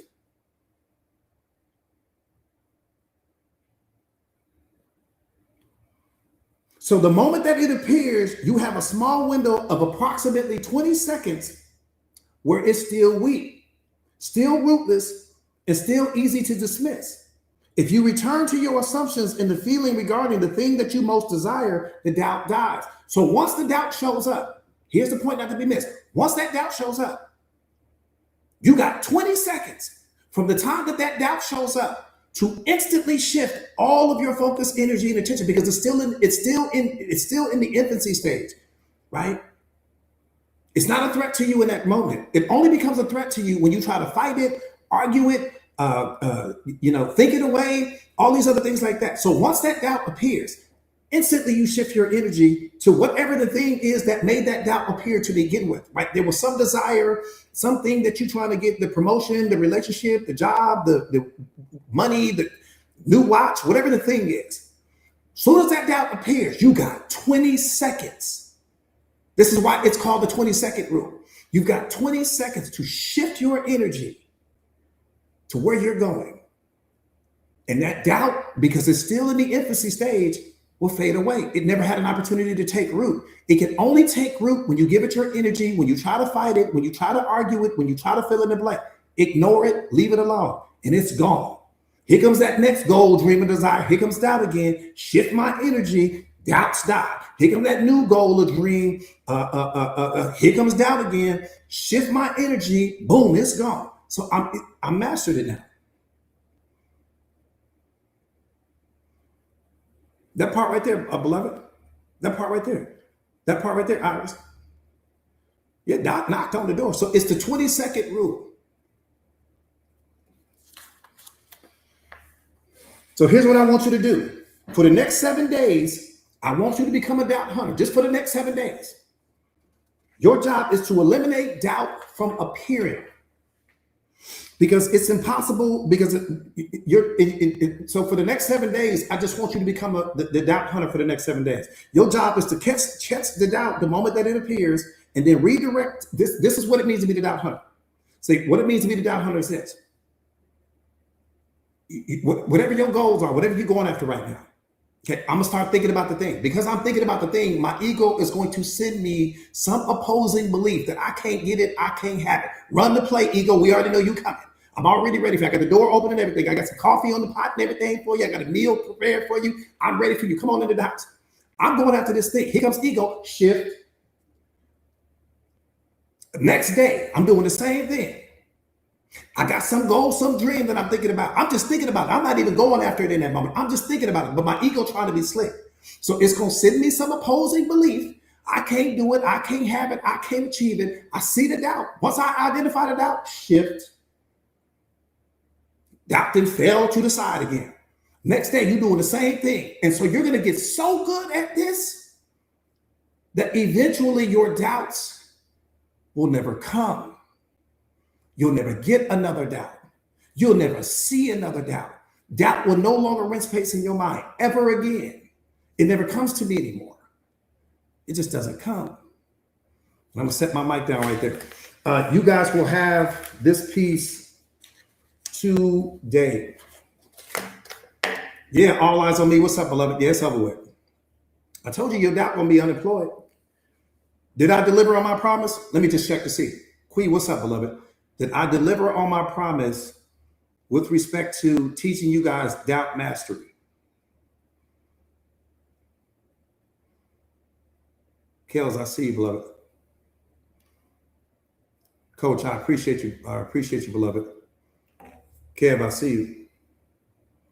Whip Girl, I see you. Alana, I see you, beloved. I appreciate you. Trina, I appreciate you. Yeah, that's a class right there, you guys. That's a master course, Silver CEO. I see, beloved. That's a master course. If ever there was one, that's probably, I ain't gonna lie, you guys, that's a multi-million-dollar master course right there, because you would be blown away how many powerful people are riddled with doubt, right? How many powerful people that in your mind you're thinking, oh, I know she's not dealing with doubt, or I know he's not dealing with doubt. We're all dealing with it. If you don't understand, because here's the thing, doubt is not the problem. See, the moment that the person said, yeah, I sometimes doubt myself, and I sometimes, doubt's not the problem. And so what we just learned, or what we just understood or figured out, is the root, right? What's at the root of it? So you got all these books and all these gurus and all of these people that are trying to help you overcome doubt, but doubt's not the problem. Doubt's the alarm. It's the indicator to the problem. The problem is my ego is sending me a conflicting belief anytime I'm going after something new, anytime I'm going after something I desire, anytime that I'm evolving, stepping outside of my comfort zone, pushing past my edge, my ego is going to send me a conflicting belief. And when my ego sends me that conflicting belief, it's only something from some outdated version of myself when I showed up small and, maybe I didn't follow through. I didn't finish. I quit on myself. We get it. We're not going to punish ourselves. We get that part. We've all done it before. I've quit on myself plenty of times. But my point is that that's all that is. And so once you understand that at the root level, I don't need to fight doubt, because doubt's not the problem. I've got, my consciousness is split. There's the belief that I want the thing, but then I also am carrying the belief that I can't have it. And so my consciousness can't manifest that for me because I'm carrying two conflicting beliefs. The doubt is coming to tell me, pick a side, coach. You want the thing, or do you not want the thing? You want to become the most powerful version of you, or do you want to remain who you are? I'm not here to tell you which one to be. I'm just here to tell you to pick one or the other. And when you don't pick one or the other, your consciousness will pick it for you. And it will pick the one that you most identify as. For most people, that's who you've always been.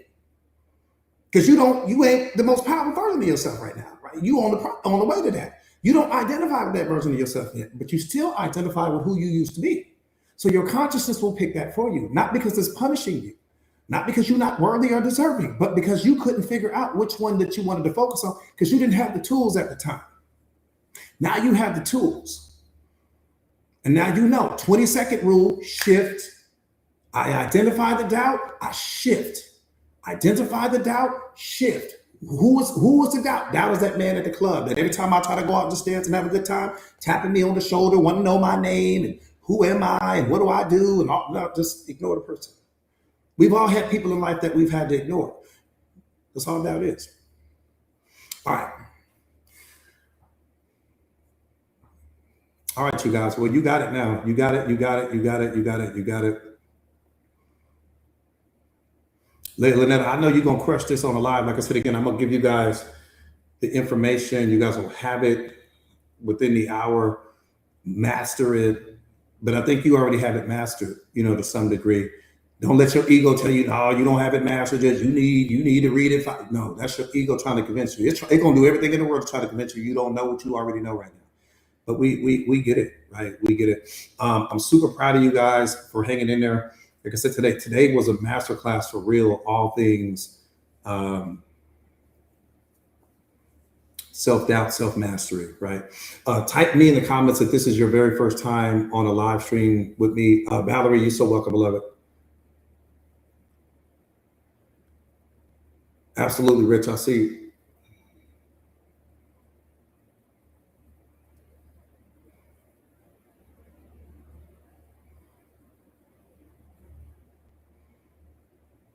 Okay. Better question. If you're not currently signed up for my free thought of the day, type no in the comments. If you are not currently signed up for my free thought of the day, type no in the comments, please. If you are not currently signed up, the free thought of the day is something that you don't want to miss. There's a lot of things you can miss in life. Starting off your morning with a powerful thought, starting off your morning with a double dose of wisdom, with a double dose of self-awareness, with a double dose of self-mastery. We live in a society and in an environment where we are constantly being distracted. People are constantly making withdrawals from us.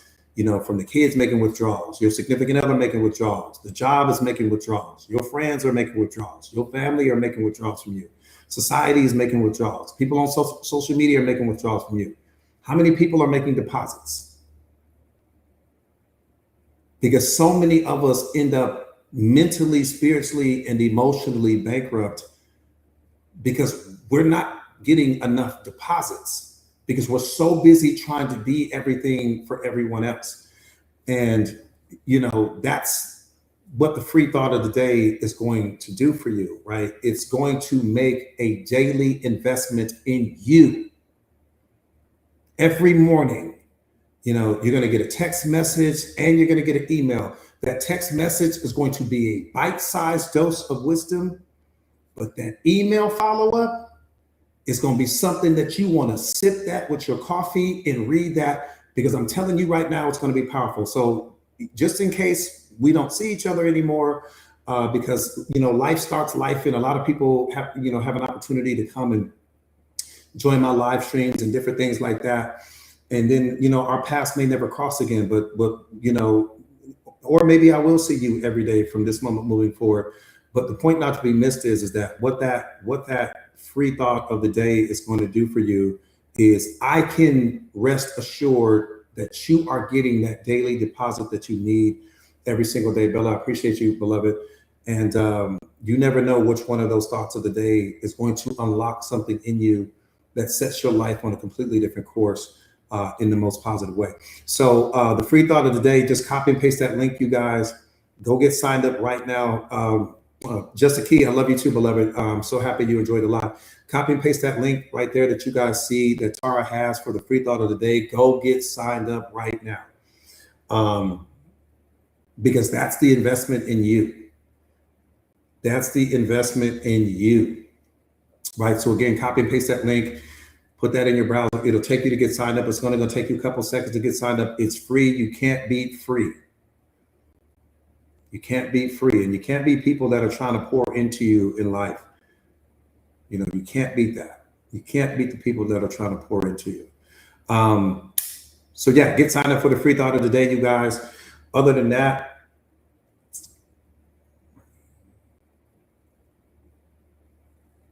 that part right there, Kev, I like that. Brianna, you said you feel like you was in that boxing ring, huh? Yeah, I know, huh? Type no if you're not currently signed up for my Mindset Masters community. If you're not currently in the Mindset Masters community, which is a very special and very unique community, type no in the comments, please. Star, absolutely, I will see you, beloved. Okay, for anyone that doesn't know, and I didn't even do an intro, I just jumped in. My name is Jordan Williams. I'm a certified life coach.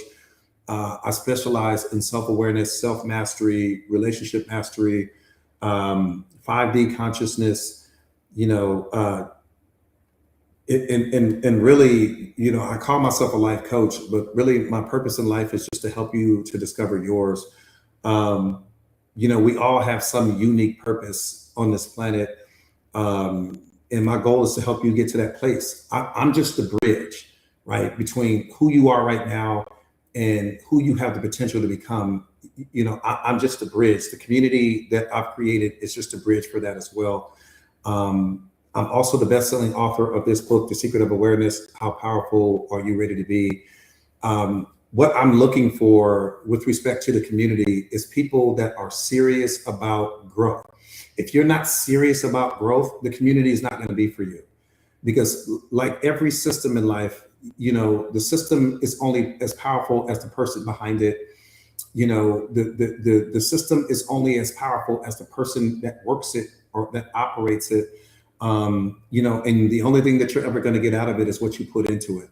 And so, you know, when it comes to the community, you know, I just don't want a community filled with people. I want a community filled with people that are committed to growth, committed to excellence, and committed to becoming the most powerful versions of themselves, and that are ready, right, to take that next step and to take that next level in life. Because as a coach, that's my job. My job is to bring you all of the information and all of the tools and everything that you need, because that's what a synergistic relationship is. Your job is just to bring your consistency, bring an open mind, you know, bring your energy, you know, bring your focus. And if you can meet me there, I can take you everywhere else. And so the formula that we use in a community, it works every single time. But again, it's only going to work if you show up for you, because you're not showing up for me, you're showing up for you, right? This is about you. It has nothing to do with me. I'm already where I need to be mentally, spiritually, and emotionally. It's, will you love yourself enough to get there yourself? Or will you let the procrastination get a hold of you? Let the excuses get a hold of you. Let yesterday's version get a hold of you. Let the depression get a hold of you. Let your anxiety get a hold of you. Let the fear get a hold of you. You know, at some point in time, you got to be sick and tired of being sick and tired. Right. And that's what self-mastery is. It's about removing the obstacles, removing the roadblocks, removing everything, all of the different obstructions that's keeping unconditional love from your life, keeping joy, happiness, peace, and abundance from your life, because these things aren't being blocked by what's happening outside of you. These things are being blocked by your programming and conditioning, period. Unconditional love is being blocked by your programming and conditioning. Happiness is being blocked by your programming and conditioning. Joy, peace, and abundance are all being blocked by your programming and conditioning, not what's happening in your external reality. It's so important that we understand that. We're going to always blame people. We're going to always blame the relationship, blame the boss, blame our parents, blame all of these people for what they didn't do for us or what they didn't give us. But the reality of the situation is that those things are not what's blocking happiness, joy, peace, and love in you.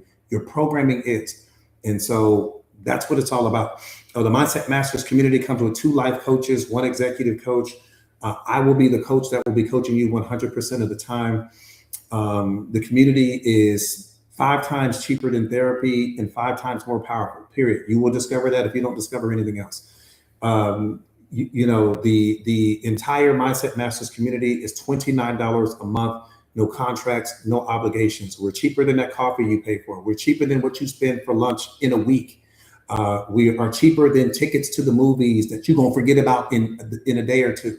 We're cheaper than all of those things that we spend money on. But this will be the thing that brings lasting change to your life, period. This will be the thing that transforms your life, not the movie, not the nightclub, not the bar, not the restaurant. Mindset Masters, right? When you join the community, you're going to receive a free copy of my book today, The Secret of Awareness, How Powerful Are You Ready to Be? The book is not free, but it will be free to you when you when you sign up today. You'll get it in ebook format.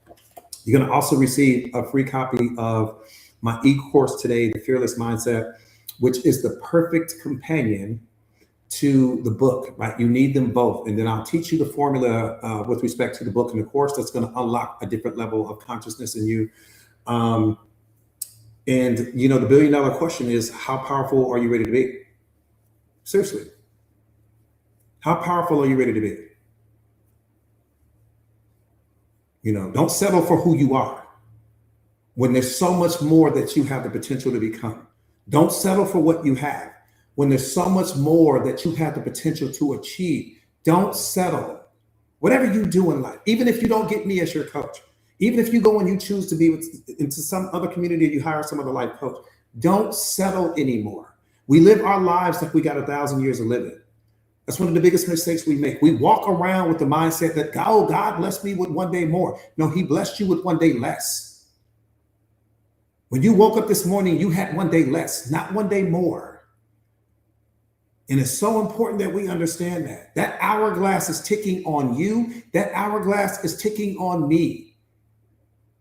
And so when you shift your mindset to one day less, not one day more, it just brings a different level of urgency to your mornings, to your life, to your relationships, and to everything else. So no more settling for who you almost could have become. Join the community today. Type me in the comments if you are ready to get signed up and ready to become the most powerful version of yourself.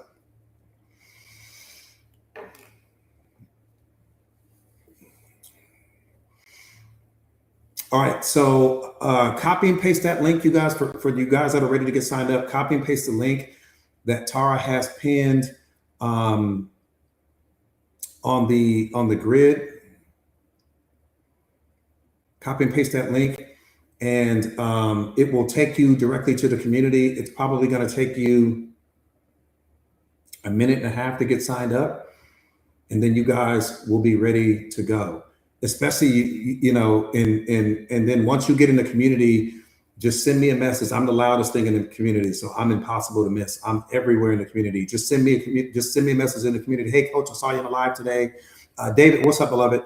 Hey, coach, I saw you on the live today. You know, kind of give me a quick intro into who you are, and then ultimately what you're looking to gain from the community. Like what made you join, right? Kind of give me your why with respect to what made you join today. Why now? What did you see? What did you hear? What did you feel that put you in a position to say today's the day for me, right? That's an important thought for me to understand with respect to your transformation and your growth.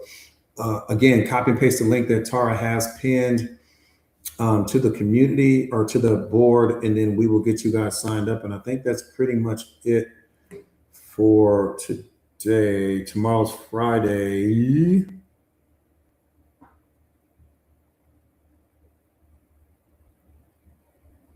That part right there, man, I love that. You are here today for a reason.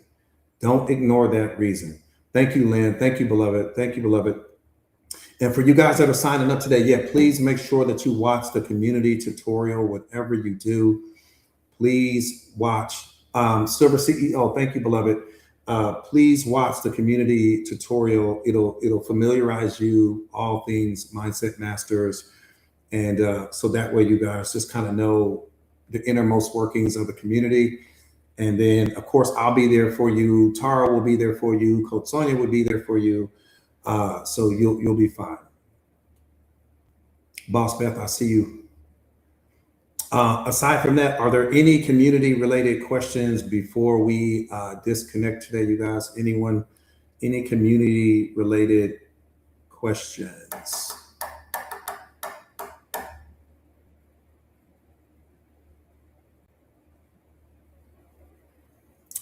Nicole, I see you, beloved. Okay. I don't think we have any community related questions, which is great. All right. Well, I will see you guys tomorrow. Trina, I see you, beloved. Lynn, I love you too, beloved. Great job today, you guys. Lynetta, great job. I'll get this piece in the community for you guys. And I'm telling you guys right now, we need to be doing a master course on this. We need to do a master class on the how to overcome doubt.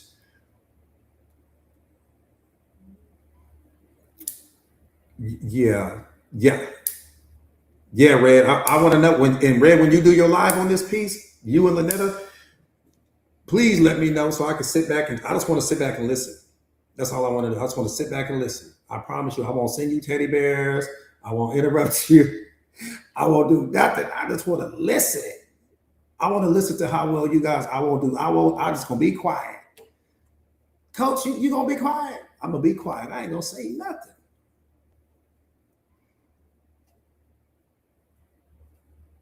Yeah, but I got you guys. So I'll get this in the community ASAP. And like I said again, when you guys go live, whoever's going to live, we're going to do live on this piece.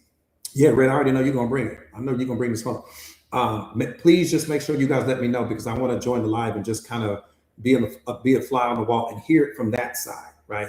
Hearing it from this side is one thing, but having somebody else kind of teach it to you is something completely different. So you guys make sure unfiltered. I see you. I appreciate you guys, beloved. Thank you guys so much. Other than that, I will see you guys tomorrow. Great job, you guys. We've grown so much. Yeah, Lynetta, make sure you let me know, beloved, so that way I can chime in and we're gonna jam out. All right. If I do send you guys gifts, it'll be in the very beginning. It'll be before you get started. Because I know sometimes you get in your flow and then you get out of flow. Okay, man. I'll see you guys. I'll see you guys tomorrow. Stay powerful. Stay good.